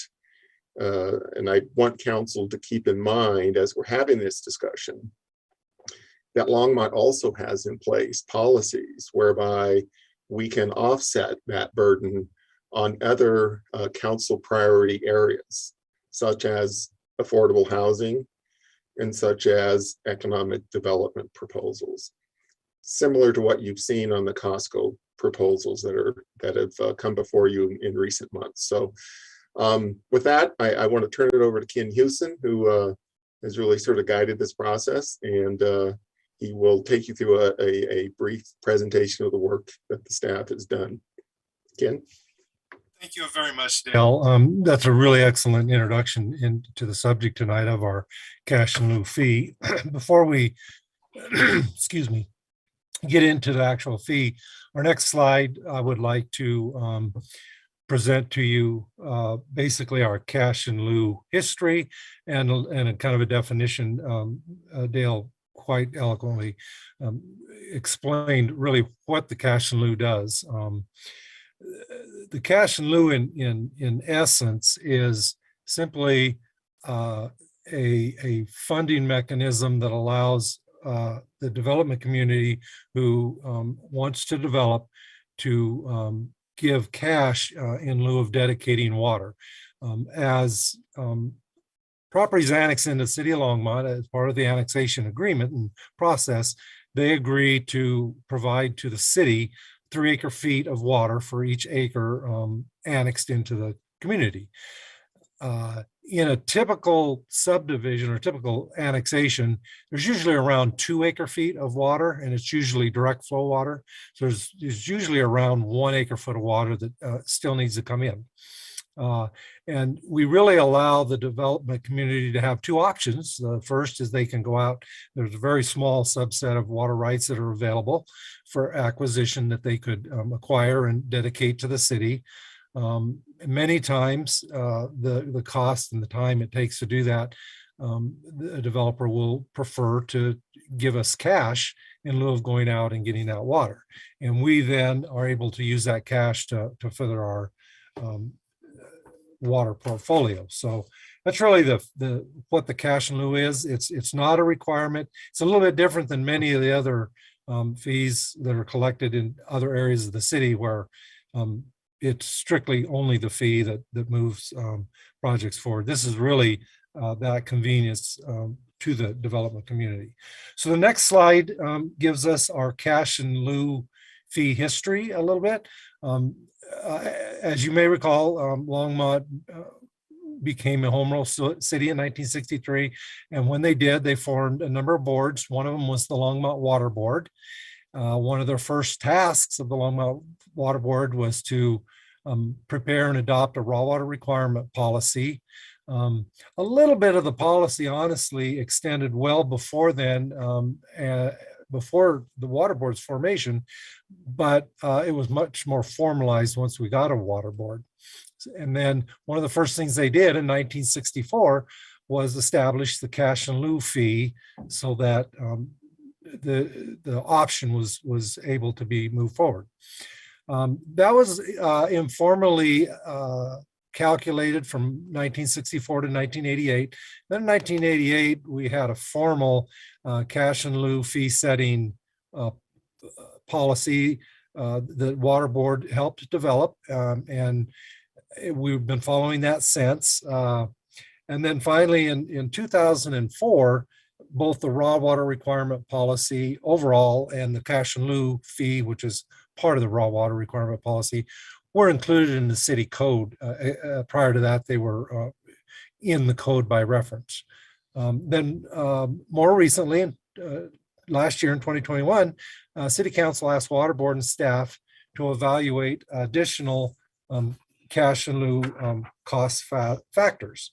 So the next slide will show you some of the methodology in the past that cash in lieu has been set by. Really from 1964 to 2014, the cash in lieu was set primarily pursuant to the cost of Colorado Big Thompson. We also considered native basin water rights and a few other factors, but the CBT water at that time was a fairly reasonable cost, and it was able to be used as a very good metric to use for setting cash in lieu. Unfortunately, around 2014, the CBT cost skyrocketed. It was really going up, and it prior council directed staff and Water Board to look at that fee and see if there was a more appropriate cash in lieu fee methodology. That was done by Water Board, and council reviewed it at the time. And so in 2014 up until the present, the cash in lieu fee was set by a number of factors, reviewing a number of factors, all the way from the cost of water conservation to projects, the cost of individual projects, as well as reviewing CBT that kind of gave you the data set. But Water Board recommended that we would primarily use the Windy Gap Firming project as the metric because it was the project that we were most heavily involved in, had really good cost drivers, and allowed us to move forward. Then more recently, so since City Council asked us, staff and Water Board, to review that, we looked at a number of different factors, and Water Board helped us come down to basically proposing that we look at a full project cost to propose for the cash in lieu. And the full project cost is basically the full cost that it takes for the city to deliver an acre foot of water at the city's water treatment plant. That would essentially involve all the way from the water right on the stream to the diversion structure to get the water out of the stream, to the pipelines and ditches and canals facilities to move the water, as well as a facility to store the water for times when we need it, when it's not available. So that's really what Water Board settled down on and is making the recommendation today. The next slide will show you some of our public outreach. We did have 5 separate public Water Board meetings held on cash in lieu, which did include some input from the public, and also was an excellent arena for people to be able to find out about it. One of the largest impacted communities is the development community. And so we had ongoing direct one-on-one conversations with the active development community, as well as our planning and engineering staff who work with those developers. And then we also put some information out on the city webpage. The next slide will give you some of the projects that we looked at to compare. The first one is how we currently set the fee, which is the Windy Gap Firming project. So that's a single part of how we get water. That's the storage component. And that's where we're at right now, currently at $18,500. We looked at, there's really 3 main projects that we use to both currently get water to us, but also we have for future water supply. And those are Button Rock, Windy Gap, and Union Reservoir. So the Button Rock enlargement project would basically be an enlargement of the existing Ralph Price Reservoir by raising Button Rock Dam. We do already have the conditional water rights to do that. We've had those since the 1960s. But it would also include a little bit of work on Longmont Reservoir to get it fully operational and up to speed, as well as additional work on the North Pipeline, which is the pipeline that carries water from Longmont Reservoir down to our water treatment plants. Unfortunately, this particular project, our data for that is a little bit older, and it also has probably the most unknowns in the project, such as federal permitting and actual ability to do the construction. So this one, while it's a really good example of a local project, it's not quite as well set as the others. The third one is the Windy Gap project, and that would include the original Windy Gap diversion dam, pumping plant, and pipeline that pumps the water up into Lake Granby. That we did and have now finished paying on, as well as the Chimney Hollow Windy Gap Firming project that we just did start to participate in, is under construction now. That's probably the most set data that we have, the highest quality data, because we're building the Chimney Hollow project right now. That came in at 48,500. And then the fourth project, the fourth item, is the Union Reservoir project. And I'm sure council's familiar with, we've had the Union Reservoir enlargement on the books for many years. So it'd be enlarging Union Reservoir, constructing a pumping station at Union Reservoir, and then building what we call the Union Reservoir pumpback pipeline from Union Reservoir to the west, possibly as far as the plants, but certainly up to about Birch Lake, where we could exchange the water into the plants. And that ironically came in pretty close. We have a little bit older data on that, but we use the construction cost index to bring it up to current, and that came in about the same as the Windy Gap. And then finally, we have the CBT, which, as we all know, the cost of CBT has really kind of puts that on a high end. We did settle on the option 3, which was the Windy Gap project as a recommendation to council. And so the next slide will kind of give you where we got those numbers. The 2 components are the original Windy Gap diversion and pumping project. The cost for that is at $30,000 an acre foot. We've got good data on that because there's been some recent sales of the Windy Gap diversion and pumping allotment contracts, primarily Platte River Power Authority, who originally had 160 units and is moving down to 100 units. So they've sold some of their units, and those units came in at like 29.9, and they also have 5 units that they're going to be putting on the market this spring with a minimum bid that would be accepted of 30,000. And that may go up later in the spring if those are bid on heavily. But right now we have good data at 30,000. And then the Windy Gap firming project, which of course is what we're set at right now at 18,500. That's based upon our firming yield ratio, which is about 2.42 acre feet of storage capacity, which gives us that 1 acre foot of firm capacity. So the 2 of those come up to 48,500, which is the current recommendation. So the next slide, we would basically ask council's input on whether or not two areas. One is council comfortable with us using a full water supply project all the way from the water right to delivering that water to the plant as a basis for our metric to calculate cash in lieu? And if that is acceptable, then we would propose to use the Windy Gap firming project as a current metric, which is at $48,500 per acre foot. And I think Dale real adequately explained, even though that's a large increase, we do have carve-outs in our code for the affordability and economic development opportunities so that this increase won't impact those.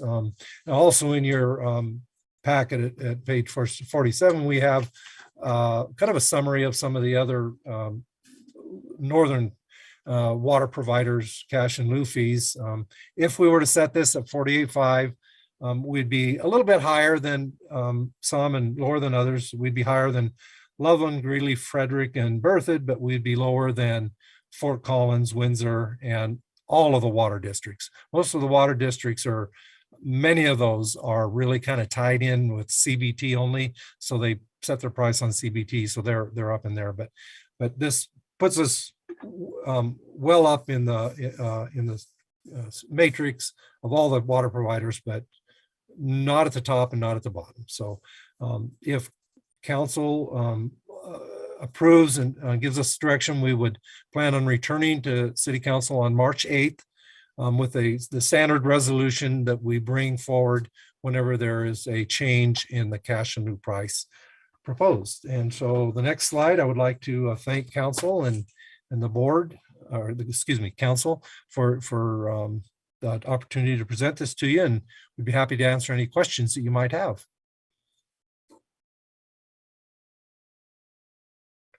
We'll open it up to questions. Councilor Waters. Thanks, Mayor Pat. Ken, two questions. Is the recommendation that you're recommending that we change the algorithm or the formula for calculating cash in lieu So this is not a one-off thing. It will adjust, and you'll bring back to us those adjustments as the variables change, right? Yeah, that's exactly correct, Councilmember Waters.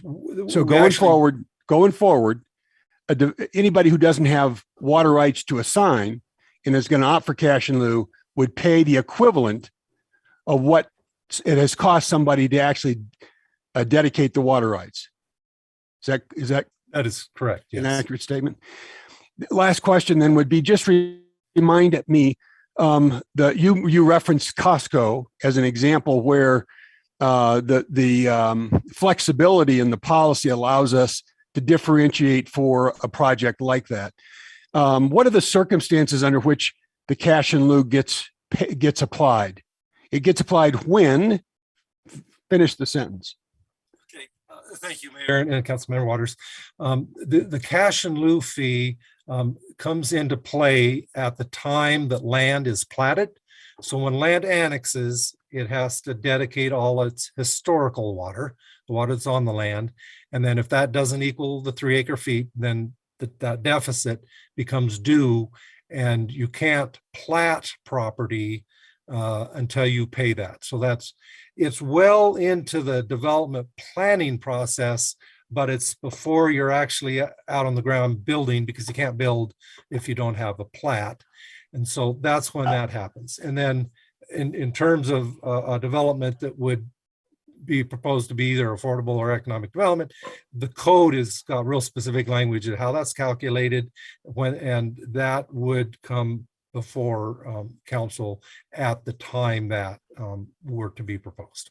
Just to follow on, so a project like an LHA affordable housing project, we would treat that in a particular way so that those costs don't get translated or conveyed to LHA or to the residents or tenants of LHA properties. Is that fair? Yes. An affordable housing development, but yes. And to add on to that, as we talk about attainable housing, that may be something that we want to consider as adding to the list to affordable and economic development is attainable, because that then actually could really incentivize the development of attainable housing as well by offsetting it. And so that's another, not directly related to this, but something I wanted to put on council's radar, in that could actually really have a significant impact on attainable housing being built. If you could lower that rate, it changes the economics too. I agree with that, and would actually like to move forward with that, given the environment that we're in with the building situations. It's needed now. Do other councilors? I see Councilor Martin. Yes, I just would like to add, having been through the long series of meetings that the water board and the staff, went through on figuring this out, I thought that it was just a wonderful thing to watch. Everybody did a great job. We've got a number of paradigm shifts going on in that we're, have gone from an era where we wanted to incentivize development at all costs to where an era where we're going to look at the cost of actually obtaining wet water for the city, and how we're going to balance that, going through a change to more urban density that is going to change the equation of water. And this is just the first policy analysis that's about water that the city's going to have to go through. And so I just want to say that I think they did a fine job and landed in the right spot.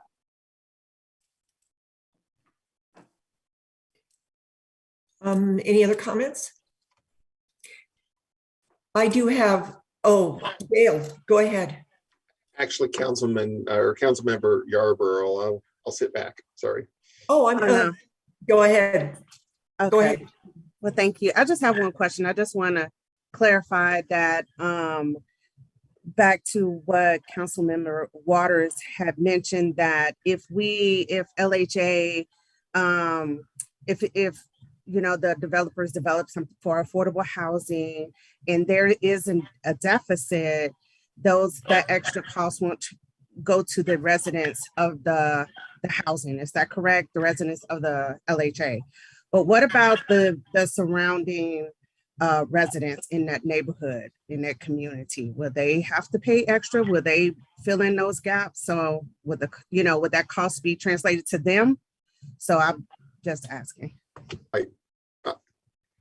My first thought on that, and Harold, I'll refer to you, but honestly, I think that's something that staff can analyze and really bring back to the council some different options on that. One option would be that you would push those costs over into the other housing, thereby disincentivizing, if you will, the construction of larger homes or larger market homes, and incentivizing more attainable housing. If council doesn't believe that that's equitable or appropriate, alternatively, you could probably analyze it and only offset that portion that is being built either as attainable or as affordable. So I think we could do it either way, I guess is the answer. But it probably deserved a little bit of an analysis and evaluation and bring that back to you. Yeah, that was to go on to that was actually going to be one of my questions to council to say. So we know we have affordable and economic development. Does council want us to look at attainable in this as part of that same area? And then we can do that analysis as in terms of bringing back options, because I think there's several ways to do this. The one thing I would say that comes into play in this that has to do with this, but it's the way that it's structured, is it does create some financial gymnastics that you have to go through, because you have to pay it and then we pay it back. And so there are some things, if council's okay for us looking at it in that arena, that we can bring you some options to maybe streamline the process a little bit, but also give you some options that would really, at the end of the day, incentivize affordable and attainable housing in a way that we deal with economic development. So if we can get some direction or head nods to proceed with that work, I think we can go ahead and get started. So let's do a hands up if we want staff to look at the options that Harold outlined for attainable. It looks like we're all on board with that, Harold. So you have your direction there. Any other Councilor Hidalgo Faring? I thought I saw your hand go up. Yeah, yes.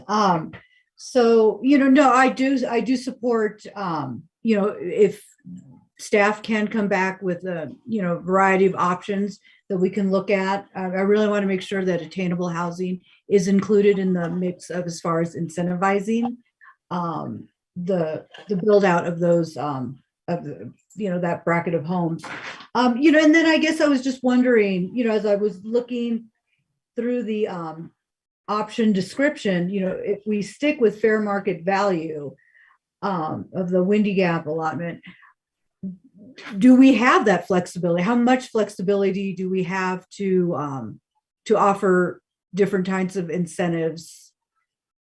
I mean, I guess it's pretty much up to us, but I wasn't sure how strict it was. If we were following a certain metric, how strong do we need to hold to that? I can respond if you'd like, Mayor Beck. Oh yes, please.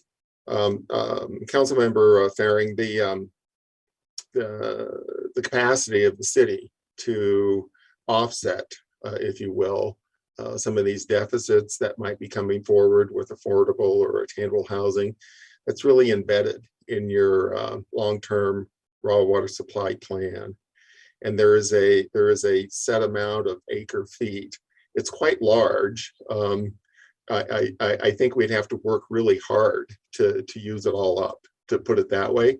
So I don't think, and certainly staff, as we draw down on that, if you will, on that, think of it as a bank of water. As we draw down on that, we would report that to the council. So you are aware that that number is being offset, reduced, if you will, with every action that you take, to support some of your other priorities, such as attainable housing or affordable housing. So the capacity is there. I just think we need to evaluate some of the process and how we would apply it, to ensure that we're fair and equitable and that we're looking at things and, avoid those unintended consequences. So. Yeah, I appreciate that. Yeah, because I agree with the number. I think, it's right there in the middle. I was shocked to see how low our rate was, our cash in lieu fee was compared to neighboring cities. So, I think, yeah, we can definitely move that upward. So yeah, I support also too, if we could have different options that we can choose from and discuss when it comes back to us. I'd really appreciate that. Thank you. So what we'll probably do is run the resolution with the rate as is, parallel these other options, and they may come a little bit later. Okay. Yeah, I think the first step is to get your cash in lieu a fee set where you believe it needs to be set, and then, as Harold said, you've directed us essentially to do that analysis and get that back in front of you as well. Okay. With regards to those other priority areas. Sounds good. Thank you. So I have a question that is probably very elementary. When we're talking about an acre foot of water to be purchased, cash in lieu or otherwise, does it depend upon the size of the development? For example, if somebody's coming in and having a 10-acre development for residential versus someone coming in with a 5-acre development for residential, you're going to be using more water, obviously. So does it matter, or is it one solid fee regardless? Mayor Peck, the fee is an acreage-based fee, and so the deficits that exist is the amount of water spread out over each acre of that particular development. So you're correct in assuming that if it's 10 acres within the same development, 10 acres is going to have a higher deficit than 5 acres in that development. So however, there could be another development that has an even greater deficit than, say, deficit B, or the first development. So it really does depend. It varies based on each annexation that has come into the city and the corresponding deficit that results after they give us all the historic water and they're given all that credit for the historic. That creates the deficit that then stays with all future development within that particular annexation. Does that help? It certainly does. Thanks, Dale.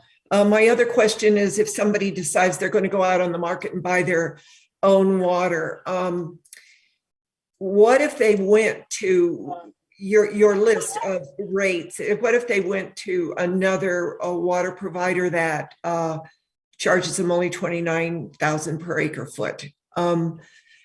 Is that an option? Because to buy water rights elsewhere? No. It's the non-historic water right that the city will accept is fairly limited. It's there's a few of them. It's the Oligarchy Ditch. It's the Pleasant Valley Reservoir, Lake McIntosh Reservoir. It's really water rights that have already the bulk of them have already come into the city.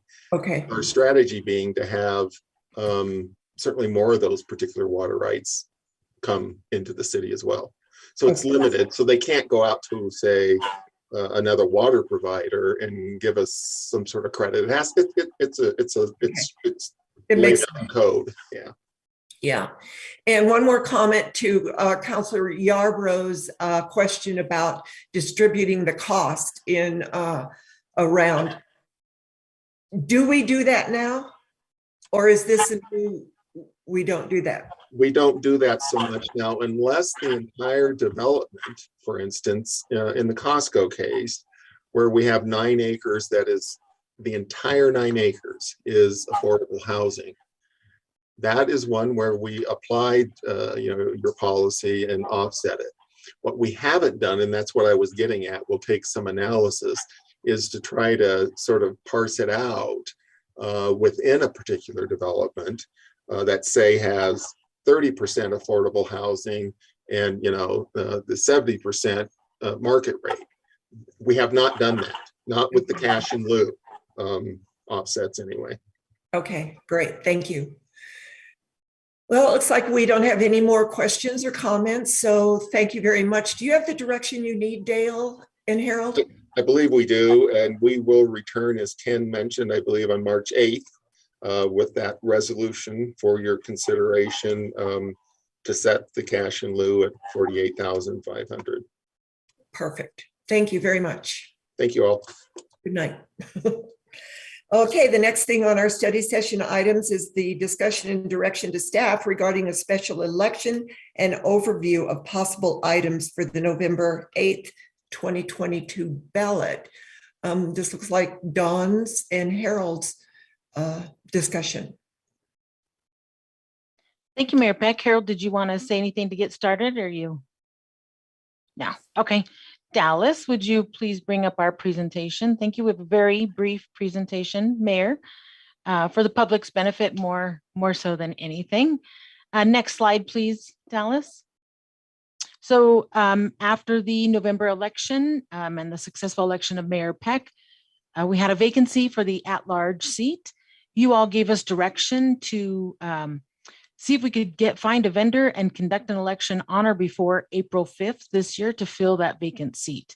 So I'm here to share with you and the public why that April 5th date is not possible at this time and what our options are. So next slide, please, Dallas. Just a quick review of why we are where we're at. We are in sort of some unprecedented circumstances.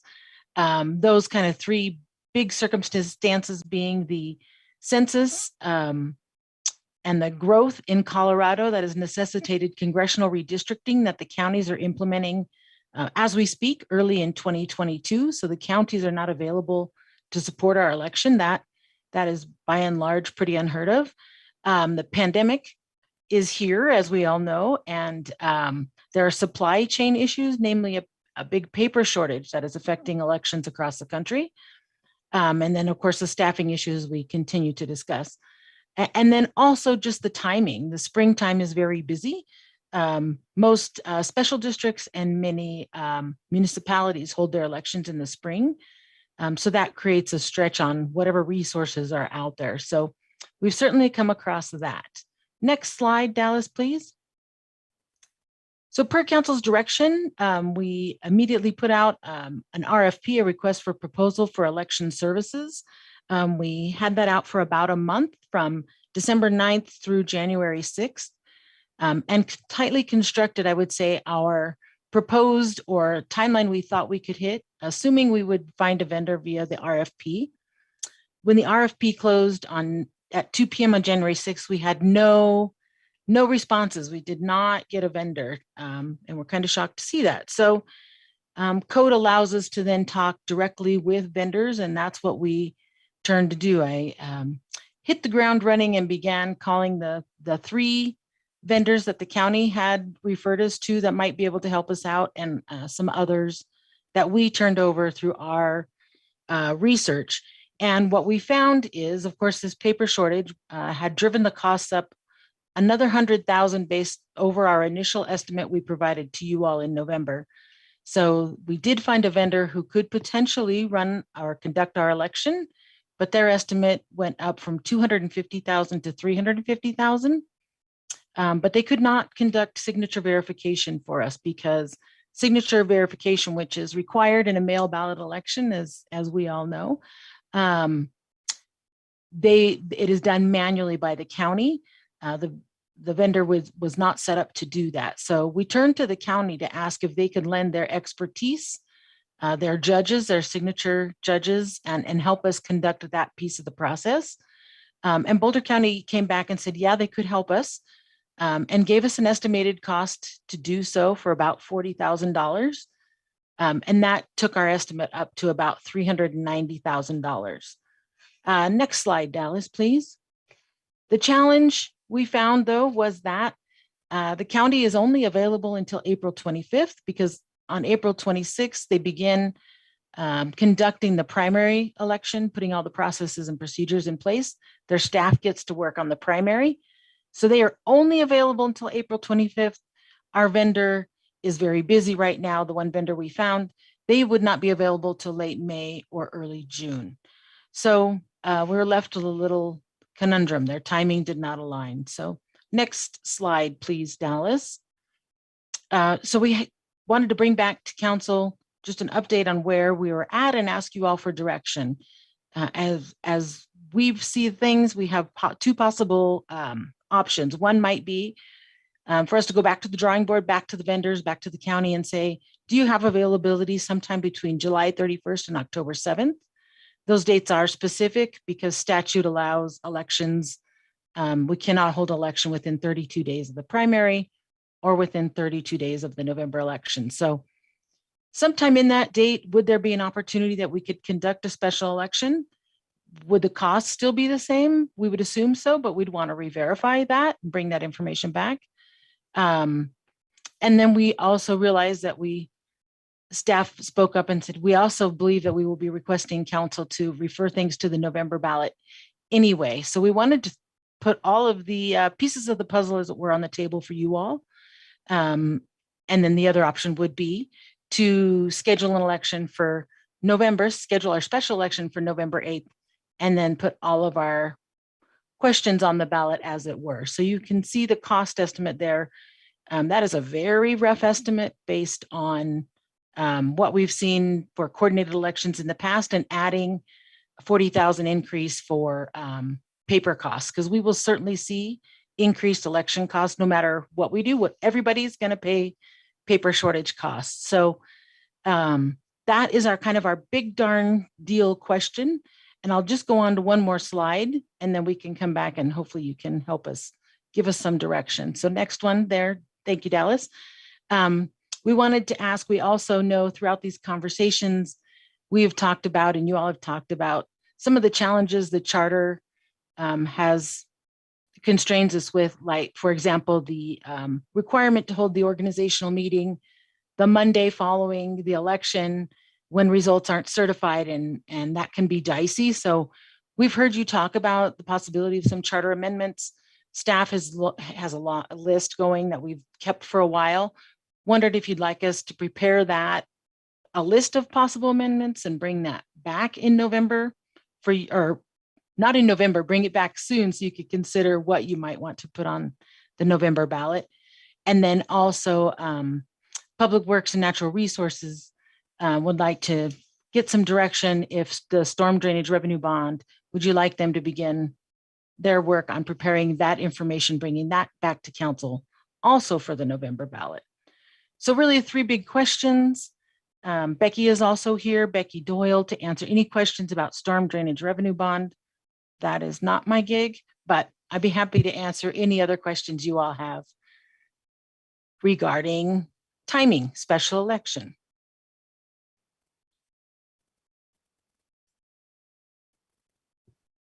Oh my. Yes, and I went fast. I apologize, but no, this is huge and frustrating as well. I can imagine it is for you, Dawn. So I saw Councillor Martin's hand go up. Yes, just quickly, I think that putting it on the November ballot is the way to go. This is no time to pay 3 times as much to seat someone for 2 or 3 extra months. We haven't had any real contentious issues. There haven't been any tie votes, which is, the risk of having an even number of members of council present. I would go for calling for having the special election in November. I also think, we did talk that I know the staff had a number of meetings about what to do in the case of a cliffhanger election, because we were close enough that it was a possibility. And those charter amendments are pretty straightforward, and they would align us better with Boulder County processes. And I think we should consider them. Stormwater is a big deal. And honestly, I can't remember, we've had a couple of presentations over the last 2 years about the importance of upping our game on stormwater management. We obviously have a lot of people concerned about the health of the riparian corridors. So I guess on that one, I'd be concerned about the politics of loading up the ballot with a bunch of stuff. But on the other hand, if it's not going to totally overwhelm the staff, I'd be really interested in looking at the state of stormwater now and what the impact of a bond would be. But that's the one I have the fewest strong feelings about. Thank you, Councillor. Any other comments? Councillor Hidalgo-Farn? So I'll make it brief. I select option 2 and yes. So that is brief. So if that gives you the direction you need, that's my input. Thank you. Anyone else have any input, especially on the storm drainage and on the election? Councillor Waters. Starting with your first question, or the last part of the proposal about stormwater revenue bond, is it fair? I guess Dale would be the person to ask, or maybe it's Becky. I guess it probably would be Becky. Becky, is it fair to assume that what we did with stormwater drainage rates, the decision we made late last year that are now being implemented, create the revenue to be able to service the debt from a revenue bond? Is that fair? So there would be, it's unlikely we would be proposing a tax increase or a fee increase to service the debt for the money we would generate through a revenue bond or a storm. Is that true? Fair? Mayor Peck, Councilmember Waters, that's correct. The rates that you adopted last year assumed the issuance of a $15 million bond to complete the Resilient St. Vrain project. Thanks. And I understand to Councilmember Martin's concerns about the politics of ballot questions, because if we have charter ballot questions along with this one, and I suspect we may be approached for one or more ballot questions for the November ballot. So that I do think we have to keep that in mind. I would agree with the comments that have been made, as much as I regret that we don't have that 7th seat filled. To fill it for 2 months at a cost of $390,000 doesn't make a lot of sense to me. And on the heels of that, I think we ought to take a look at potential charter changes. The ones that Don have made reference to, and others that we've talked about. And I suppose there's nothing we can do other than note to self: the next time there's a municipal election in the same year that there's a redistricting, to have a conversation months prior to the election on the potential outcomes and the need to get a vendor in a queue on the off chance that there would be the need for a special election. But that said, I guess I'm curious why our county commissioners weren't anticipating what their workload would be prior to in a municipal election, where multiple municipalities potentially are facing the same situation we are, or as Don suggested, already have elections scheduled in the spring. And why, do we have any idea why they weren't paying more attention to what the implications would be and what municipalities might need? And I guess that's a question for Don. Thank you, Mayor Peck and Councilmember Waters. I think that's a great question. I haven't asked that question directly. I certainly could pose that to Molly Fitzpatrick and her team. I don't honestly know that they would have the information to anticipate necessarily. I guess I could ask them that question, but I don't necessarily know what they would say. Well, it would be worthwhile to probably put in the tickler system for Yeah. 9 years Lesson and 8 learned. months from now. Ask the question of county commissioners, are they prepared? And if not, what do we need to do, in the months prior to that municipal election? But I've got my questions answered. I remain frustrated that county commissioners have left us holding the bag on this. Thank you. I will pose not that commissioners, county clerks, commissioners, county clerk. Any other questions or opinions basically on the election as well as the water bond or anything else that's going to be added to this agenda? Seeing none, I will pipe in.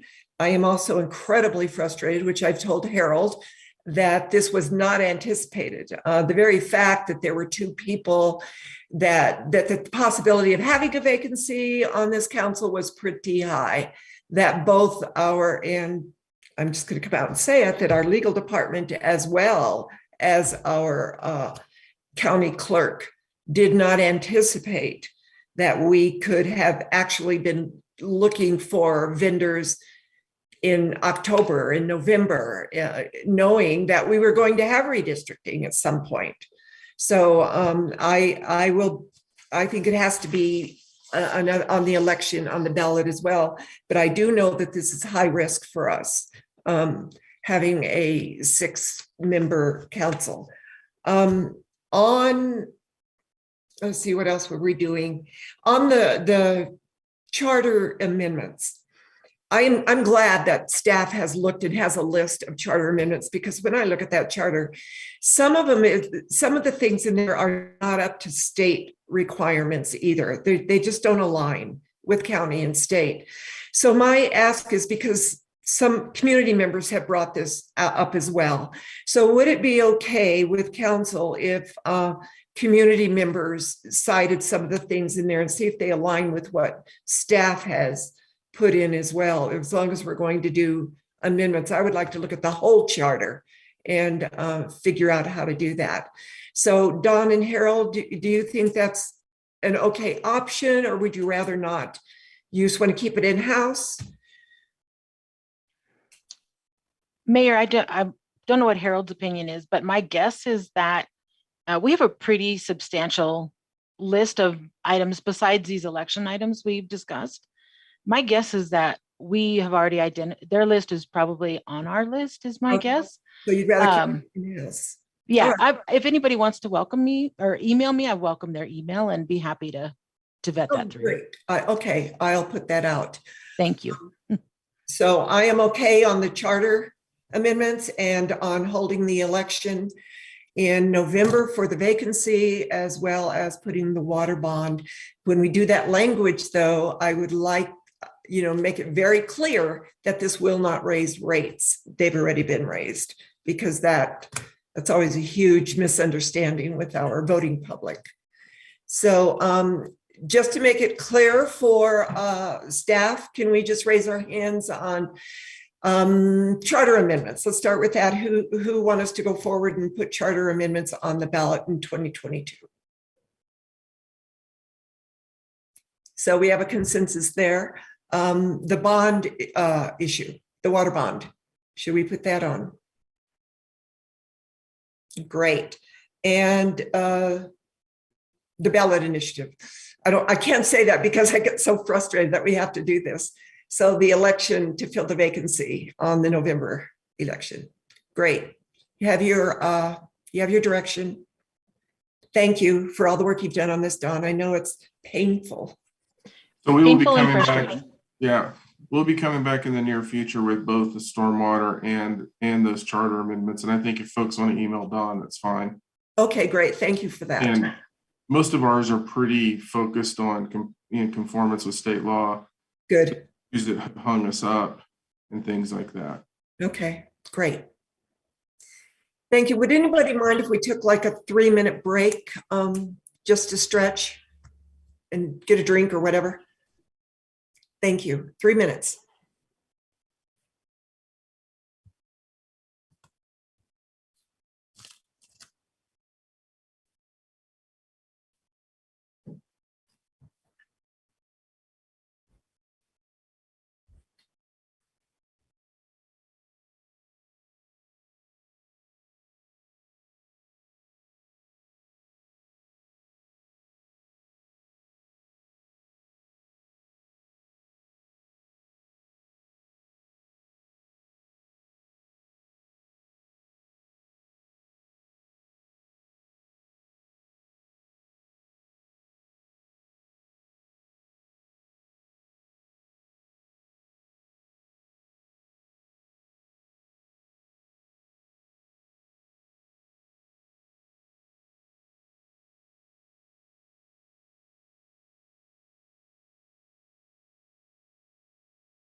Mayor Peck, we're at about time. Would you like me to drop the slide?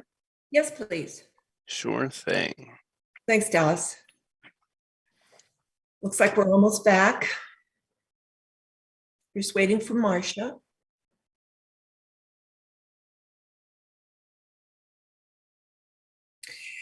So who is going to be the lead the discussion on the board applicant pre-interview process?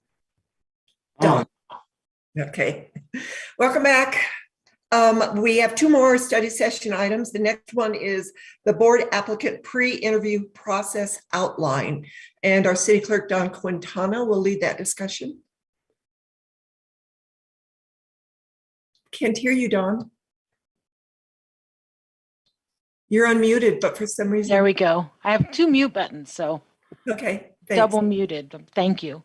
Dallas, would you mind bringing up that board presentation? Thank you. Very brief presentation The council communication is definitely more informative, but just wanted to do a quick review. So you all asked us to go back and see if we could come back with a process to help boards be involved in the board applicant interview process.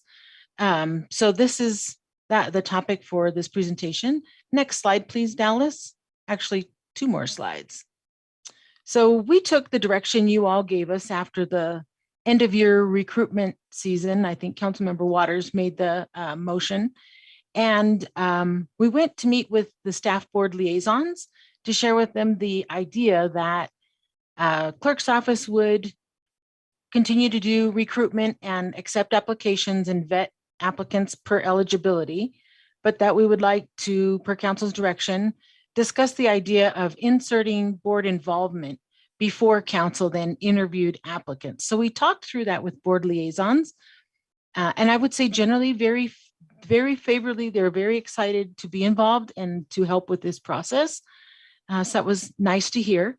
We kind of landed that the thought would be that they would form a nominating committee together with the staff liaison to the board.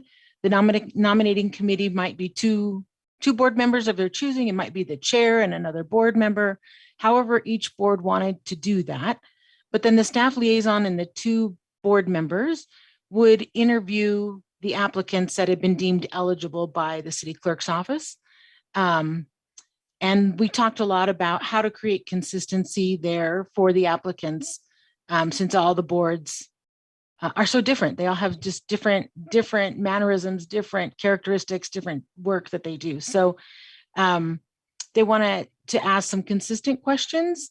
They asked if we could help them out with a ranking sheet so they could be consistent in how they review and think about and compare applicants.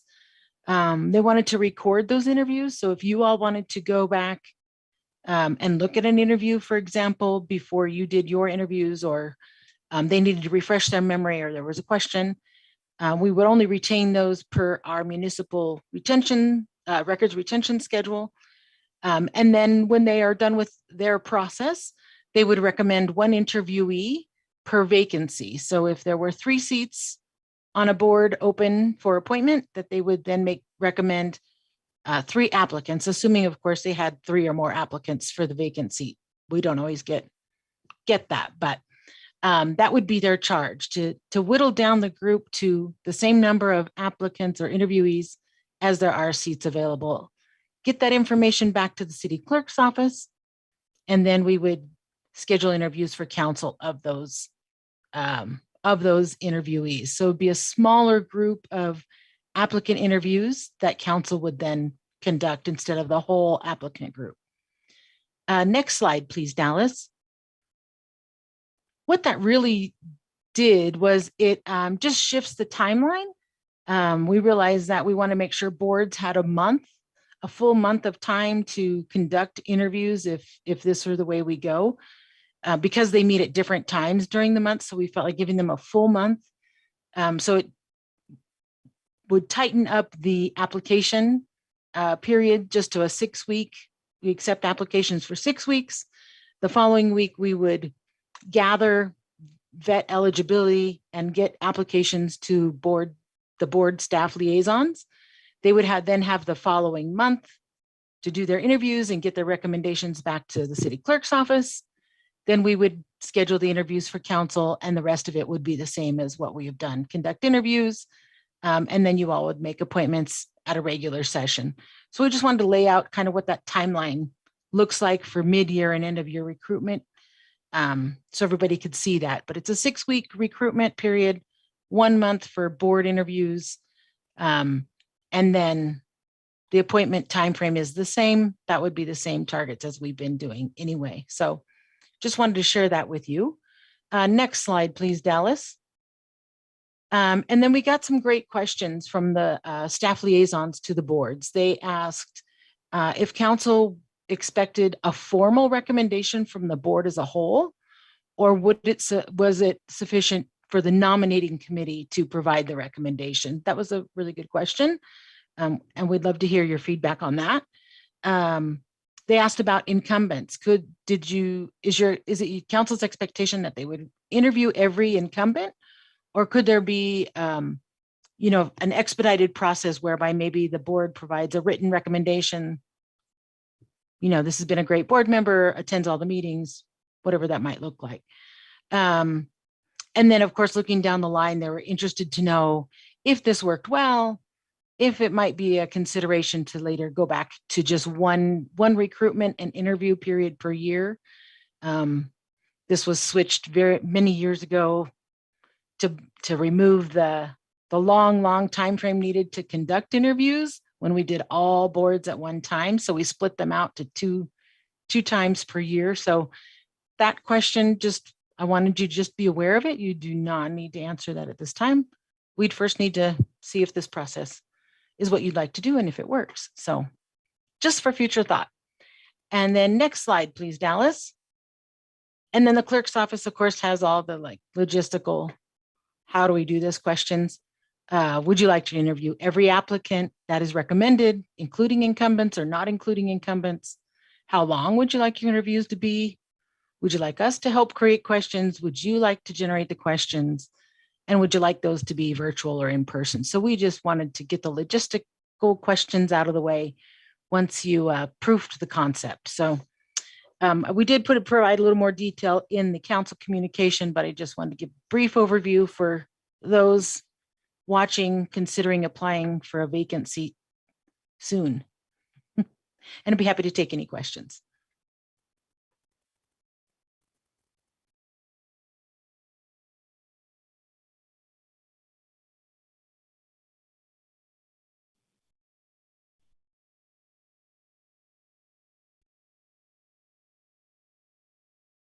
You're on mute. No, I have to say that all over again. Counselor Hidalgo Faring. So I do have a question. So currently our interviews are very short. So by streamlining this process, allowing for the interviewees to be vetted before they come to us, gives us a smaller number to interview. Would that allow us the opportunity to expand that question Q&A time? And does that need to be written in any kind of rules of procedure if we decide to lengthen that interview time? Thank you, Mayor Peck, Councilmember Hidalgo Faring. We think, yes, probably this will give you a longer interview time, fewer applicants, depends on how much time you wanted to spend on doing interviews. But yes, I think you could do a longer, right now we're doing 5-minute interviews or 10 minutes for the commissions. Certainly we could expand that time frame because you are doing, or the length of those interviews for fewer people. And then as to your question about should this be included in rules of procedure, once we determine all the changes, we'll go back and look at rules of procedure and we would bring back what needs to be added into rules of procedure. Okay. Yep. Thank you. Yep, absolutely. Mayor Pro Tem Rodriguez. Thank you very much, Mayor Peck. As far as the proposal is concerned, I still have a little bit of discomfort when it comes to non-elected people such as staff liaisons and board members and commissioners having as much say as they might have based on the proposal.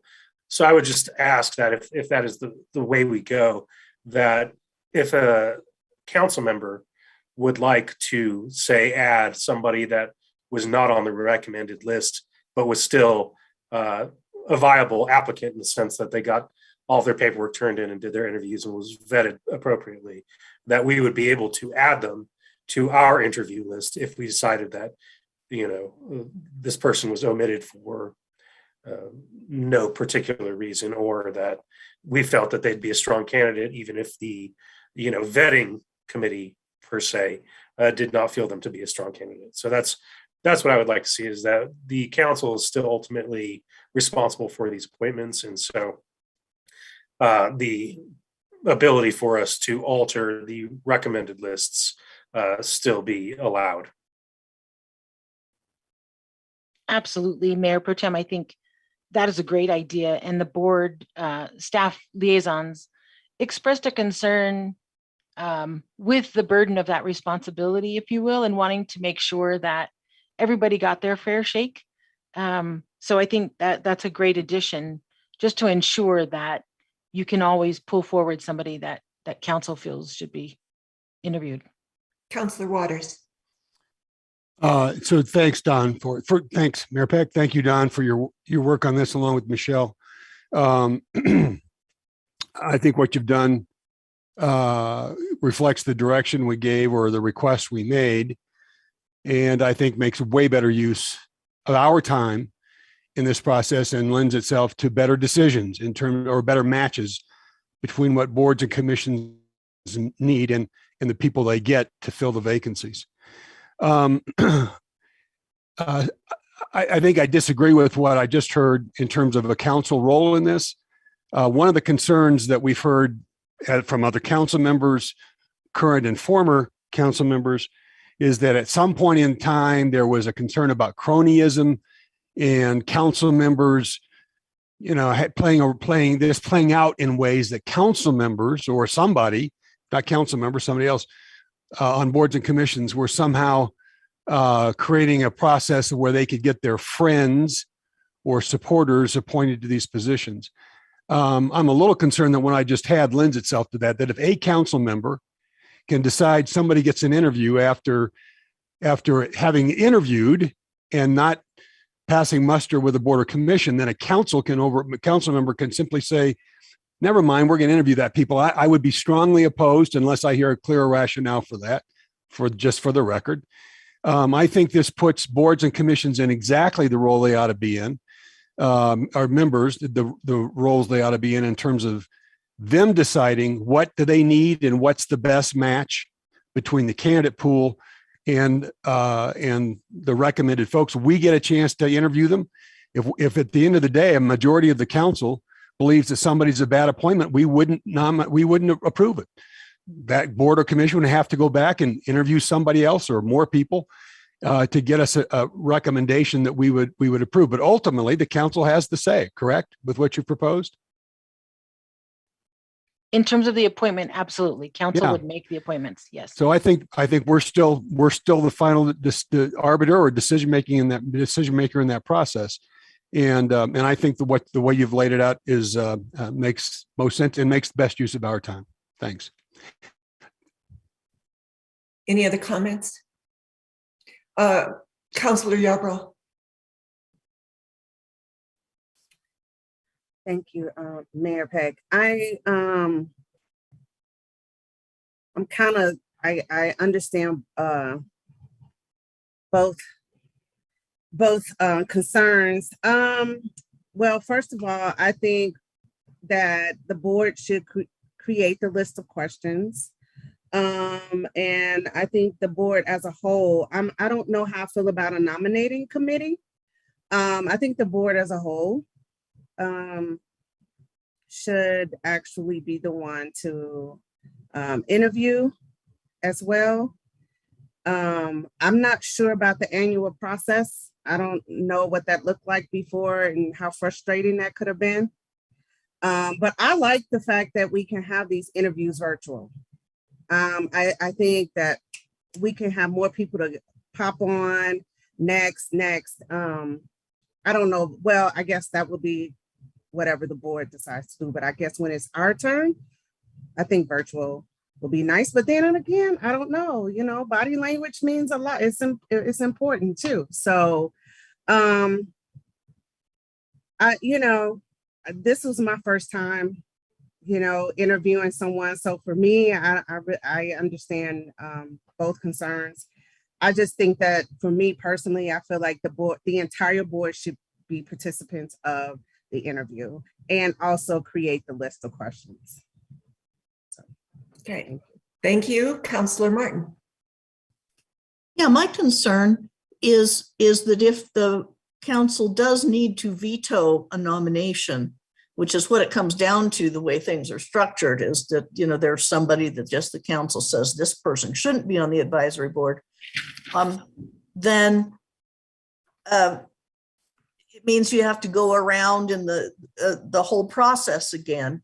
And I don't understand why the list has to be exactly equal to the number of seats. In other words, if there was even one additional person, or maybe, 2 additional persons than the number of seats, that way the council would be able to, just veto someone that seemed entirely inappropriate, and also there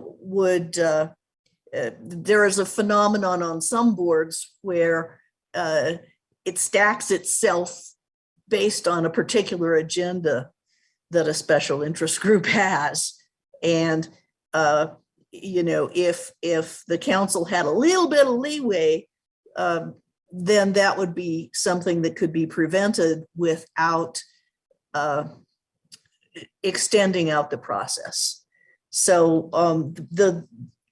everything else seems fine to me, but I don't like the idea of having the board nominate exactly the number of people that are needed to fill the seats.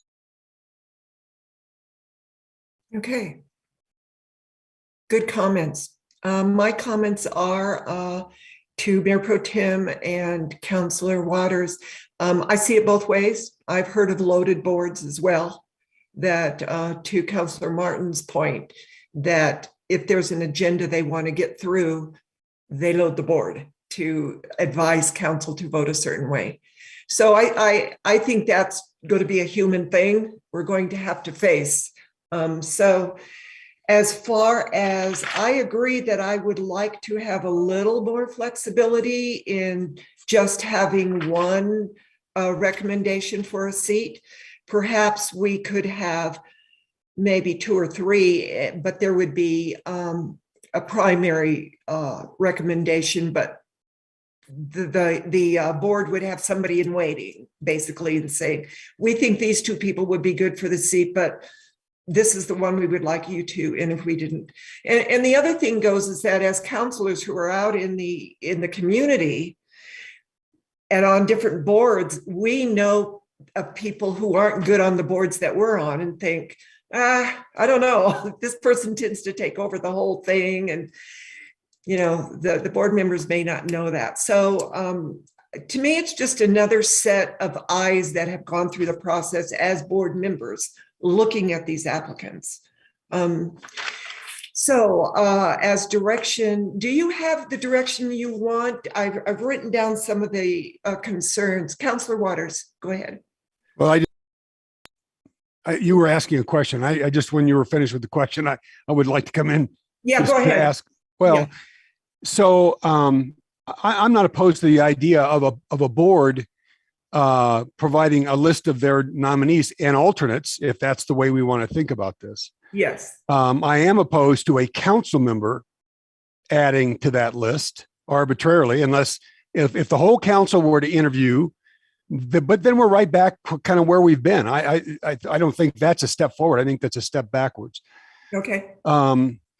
What I wouldn't want to do, just for the record, if we're going to do it that way with nominees and alternates, I would not want it set up where, because this is what happened to us in December. We didn't do an after action review on the December process, but when it was a council member offering a name, where our option was to vote for that recommendation or against. And in the time I've been on the council, I've never been in a position to have to cast a vote against a nominee for a board or commission. We've always had an opportunity to vote for people. And in some ways, somebody could argue, well, you voted for them as opposed to someone else. Yes, but it's not a vote against someone. That's the way it played out in December. The only way to not have gone with an individual council member suggestion was to vote against it. I would not want to be put in that position again if we take some approach that produces more than one name per seat to be filled. can I just put a counter to that for a minute? I see where you're coming from. My question is, if the recommended applicant is not approved by a majority of council, that's where I think an alternate that is recommended by the board would be good to have in the wings, rather than have them go back to the whole list of applicants and try to decide. That's where their expertise in being a board member on that board would come in. But there are some applicants in my past that have been on boards that you think nobody wanted them on, but they're the only one who applied. Yeah. So you're kind of stuck. So listen, I wouldn't argue with what you're suggesting. I'm just, the way it plays out is going to be real important in where we're placed in that process of casting ballots, right? That was the advantage when we were in person, was we cast ballots with, multiple names, and we weren't able to do that virtually.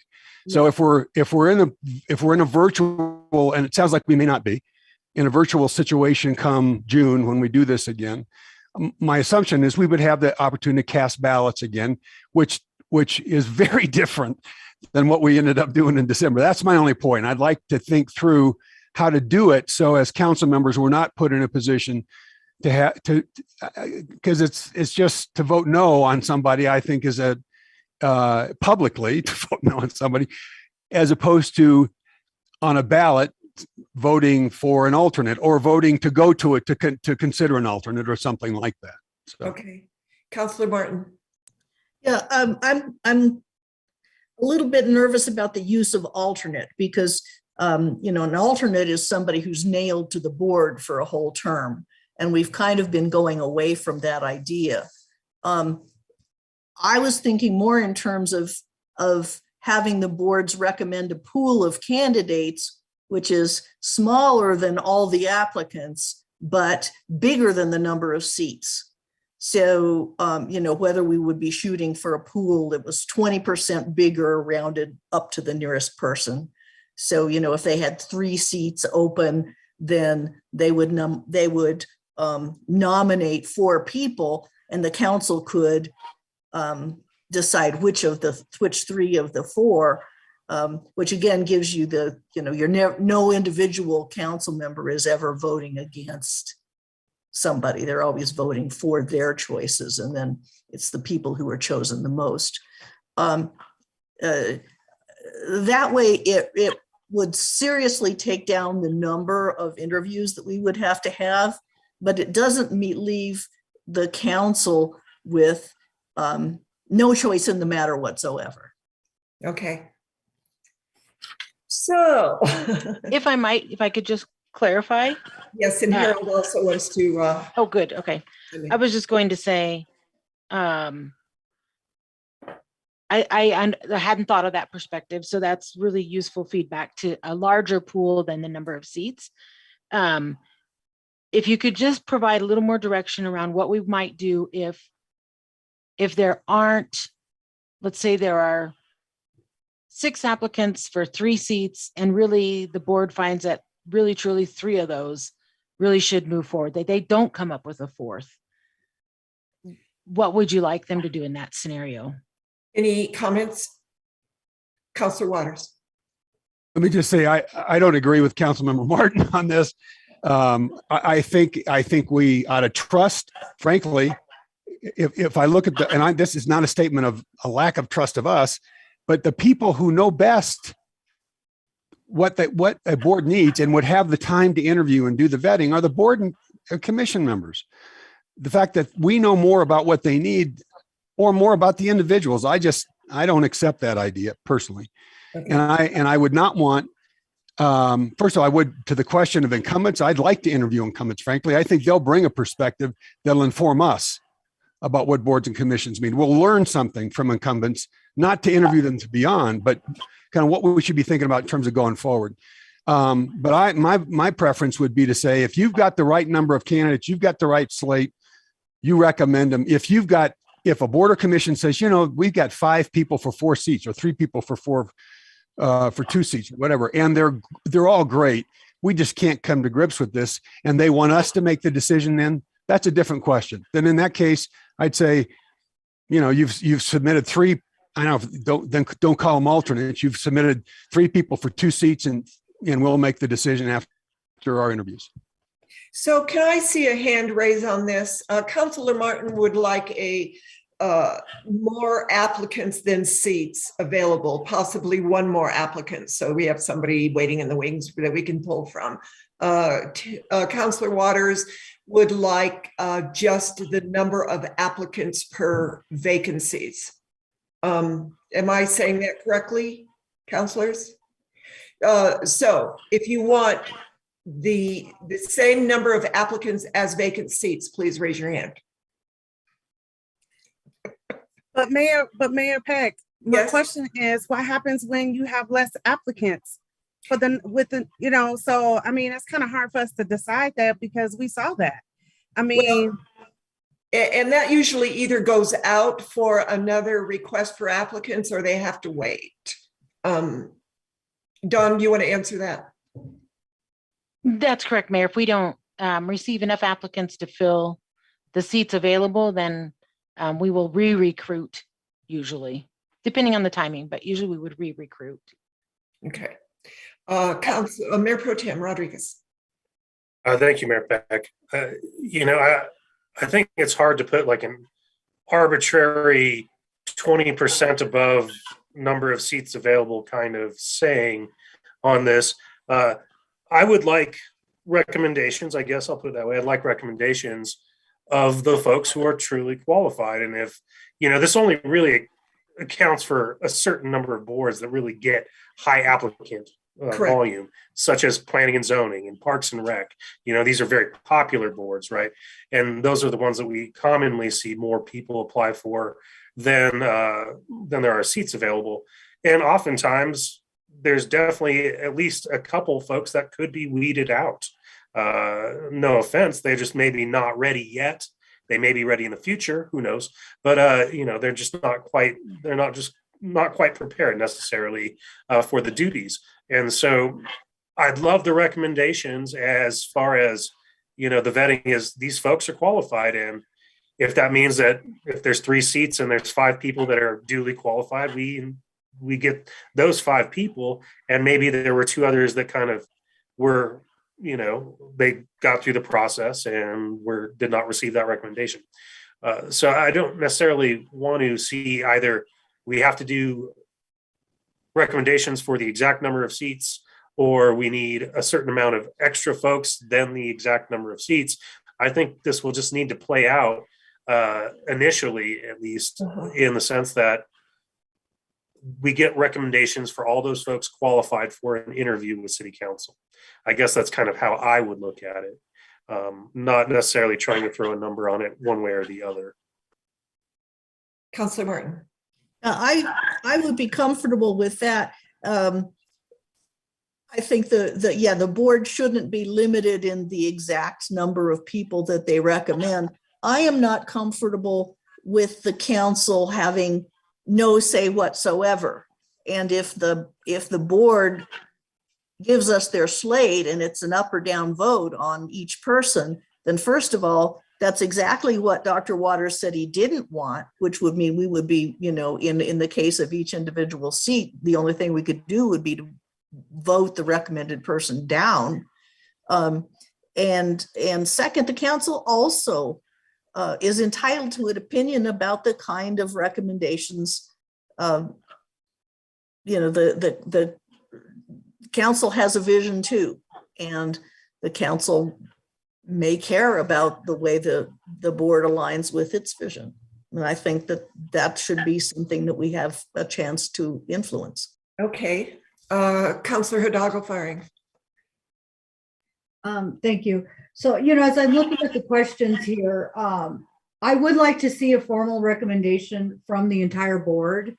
I think what they have to provide would be very insightful, meaningful. They do this work all the time, and they all have different points of view on how to best approach. So, I would like to hear from all of them. In the other, I'm not ready to answer number 2 to go to a 1 year yet. I think, sometimes people might, that window for the one application, or, you know, that one rollout of accepting applications, it might not work for an individual at that time. Then that means they'd have to wait a whole other year to be able to try again. So, you know, my feeling is kind of, let's keep it split for now. I do want to interview incumbents.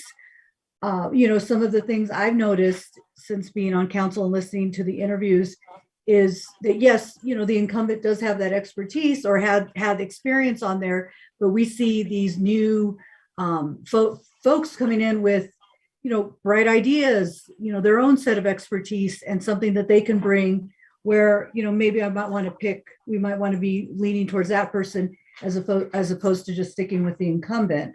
So having that option open, and giving, you know, the incumbents the opportunity to interview as well. I think, yeah, I mean, I would like to extend the time that we interview people. You know, if we have 5 minutes initially, then, you know, if we can up it to 10, that would be great. And same thing from the 10 to 15, just so we can have a more clear, in-depth conversation with these applicants. I personally would like in person. I know virtually worked with some people who were out of town, but in person, you know, we're not having to deal with the technology issue that pulls away from the time we could be having meaningful discussion. So I think in some of the cases, it's actually inhibited our ability to you know, get into in-depth conversations with folks. So yeah, and that, yeah, I think that's, yeah, the board should come up with a list of questions. So, you know, that's coming my direction. If there's anything else you need or any other questions, you know, let me know. But that's kind of where I'm feeling. Thanks. Harold. Thank you, Susie. Mayor, Council, if I can maybe throw something out for you all to consider. I mentioned this to Dawn. So what you see in larger communities, not saying that we wanted, but they have an appointments advisory board. So going back 20 years when I worked in a really large city, it was almost impossible for the council to approach board and commission interviews. And we could get Dawn to reach out to some of those cities, because what they do, on what I heard, is they advise city council regarding qualified appointees. And so maybe we can reach out and see, well, how do you advise and what do you look at as part of that? Because I think that's what you all are interested in, and maybe try to learn what they've gone through.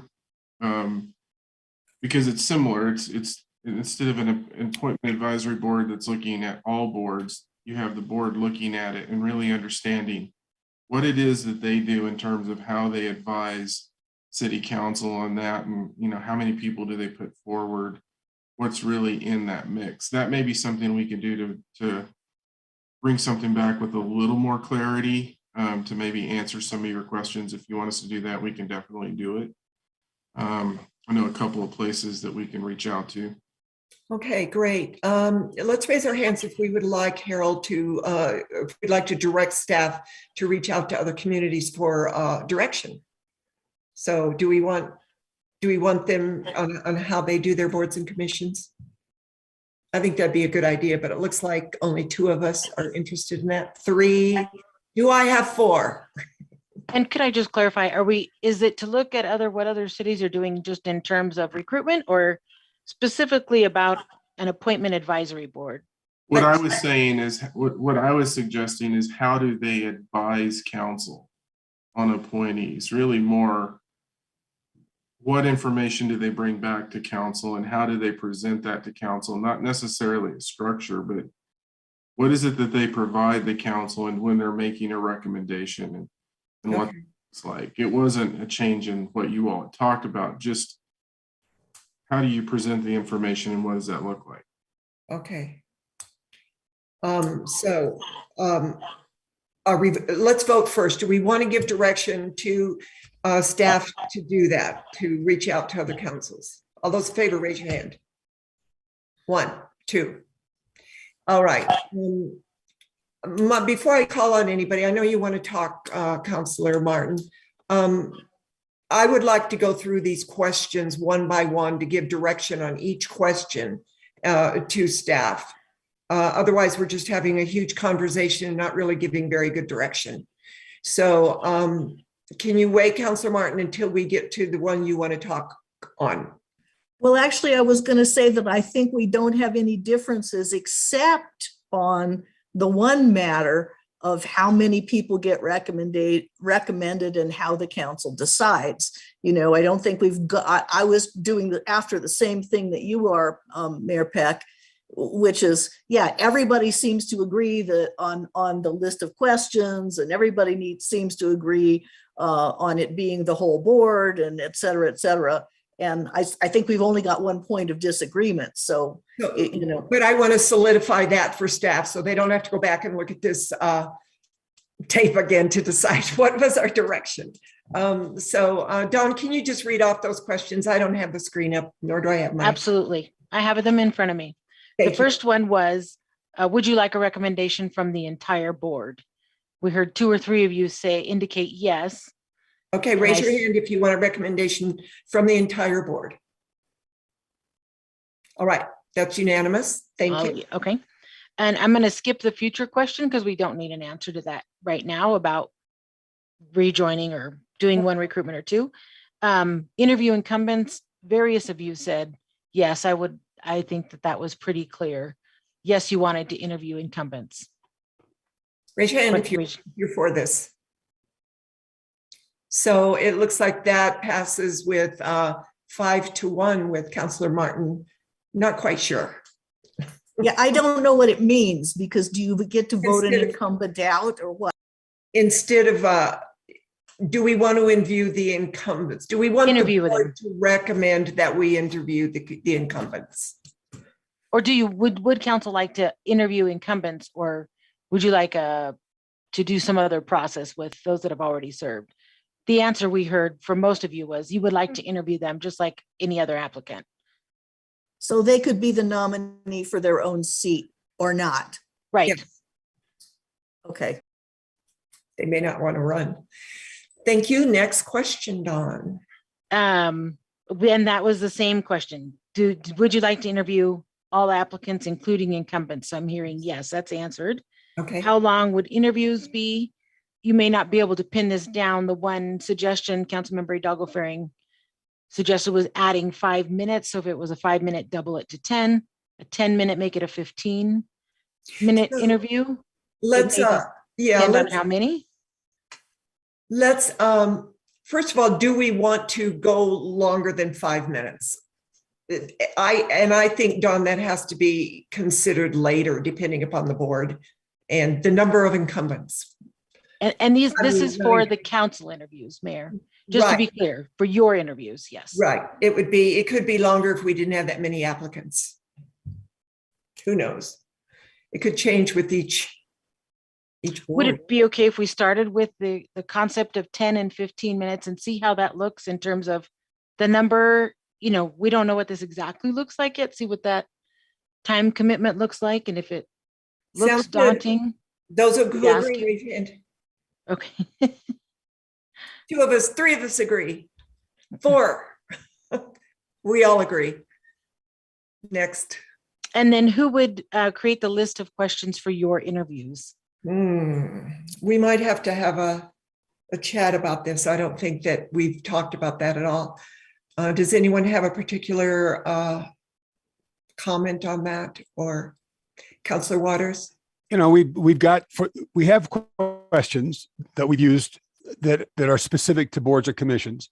It seems to me that we could start with those and do some refining or editing based on what we know about boards or commissions. I mean, we've got a lot of that work, it seems, done, and we could just refine it. Okay, that sounds good to me. Those who think that's a good idea, raise your hand. And I think that if the board uses those questions in their initial interview, then counselors can probably add different questions of their own on, which always seemed to work in the past. So that's, we have agreement on that. Okay, and the last one was in person or virtual. Maybe it depends, but My comment is we don't know. It depends upon what the environment looks like. It's not essential. Big question mark on that one, Dawn. okay, we will see where we are at when we get when it's time to schedule interviews. Okay. Okay. Do you have your direction? I think we do, unless there's anything else you all would like to share with us or Councilor ask Waters? us. Yes. Councilor Waters. Did we resolve what we're expecting in terms of numbers of recommendations in relationship to number of vacancies? Because if we haven't, then that's an unanswered question. If we have, I need to know what the answer is. That's true. If we haven't answered it, I just want to say, it seems odd to me that we would trust people we interviewed initially to put on boards or commissions, and we will interview ultimately whoever sits on those boards and commissions and vote to place them there. It seems odd to me that we would have sufficient confidence in them to serve, but we wouldn't trust their recommendations for others to join them to serve. So to get more than the number of nominees, I still think is unnecessary, number one, and more than the openings, number one. Number two, there was a comment Councilmember Martin made about agendas or, programs. It seems to me it's incumbent upon us. If we expect boards or commissions to be carrying out some agenda or developing recommendations that are aligned with our vision or our expectations, we ought to be clearer on our vision and our expectations for the work that each board and commission does. We were asked a question in our process, or at the chamber last week about what are our priorities for the next 6 months. And we had some responses, but if you were to translate that into Parks and Rec, Housing and Human Services, just go down the line, planning and zoning, et cetera. It seems to me we would owe it to the boards and commissions to be clear on our expectations or our vision if we expect them to be focused on or developing recommendations that are aligned with those. And right now, I don't think we can do that. So I hear two things in this discussion, and you're right, Councilor Martin, we've discussed this almost ad nauseum at this point. So the options on the table that I see them, and Dawn, chime in here if you see anything different, is that we have one appointment, we have one recommendation for each vacancy, recommended by the board. So that is one option. The other option is that we have more recommendations from the board per seats that are vacant. For example, if we had 3, then maybe we have 5 recommendations or whatever. So it's either equal recommendations for vacancies or more recommendations for vacancies. The number of more is to be determined by how many applicants I see. So those are the only two I see. What do you see, Dawn, as far as what's been stated? The equal is, that one's clear. The other option, the note I wrote was a recommendation of all applicants they would recommend for council to interview, whatever that number is. Exactly. Maybe it's 1, maybe it's 7, maybe it's all of the applicants, maybe it's 3. Okay. Whatever their recommendation is, that's what you would like them to bring forth. Okay, so let's vote on, raise hands on equal recommendations for equal seats. Those in favor of that. Okay, that fails for lack of majority. The other one is all, say it again, Dawn. That boards would recommend all applicants that they would like for council to interview. Okay, those, raise your hand if you want that recommendation. Okay, that passes with 5-1 with Councilor Waters opposing. Do you have a pretty clear direction, Dawn? And We do. I'm sure this new process will create other questions as we roll forward. And course, we will it's just bring those experiment. forth as we encounter them. So, but I do thank you very much for going through one by one. I appreciate that. You're welcome. Thanks for all this work. Our pleasure. Now, our next and last study session item is for Sandy Cedar, the 2022 recommended legislative bills. Thank you, Mayor Peck. Sandy Cedar, Assistant City Manager, and I have two bills for consideration today. Okay. The first one is concerning restrictions on making public the personal information of protected persons for the risks of threats that we see. So thank you, Dallas, for putting that up there. Sorry, I forget that we're going to do that. That's great. So currently, right now, private information about police officers and other peace officers are protected information. It's not something that we generally will put up on our website, for example. What this bill does is this includes code enforcement officers as part of that protected class of folks. Of course, you know, we certainly have wonderful code enforcement officers and they do a great job out in the community, but there are times in which it may get a little rough. And so the Code Enforcement Association has brought this bill forward. Our staff supports it. And so we are suggesting that the City Council supports House Bill 22-1041 concerning those restrictions on making their private information public.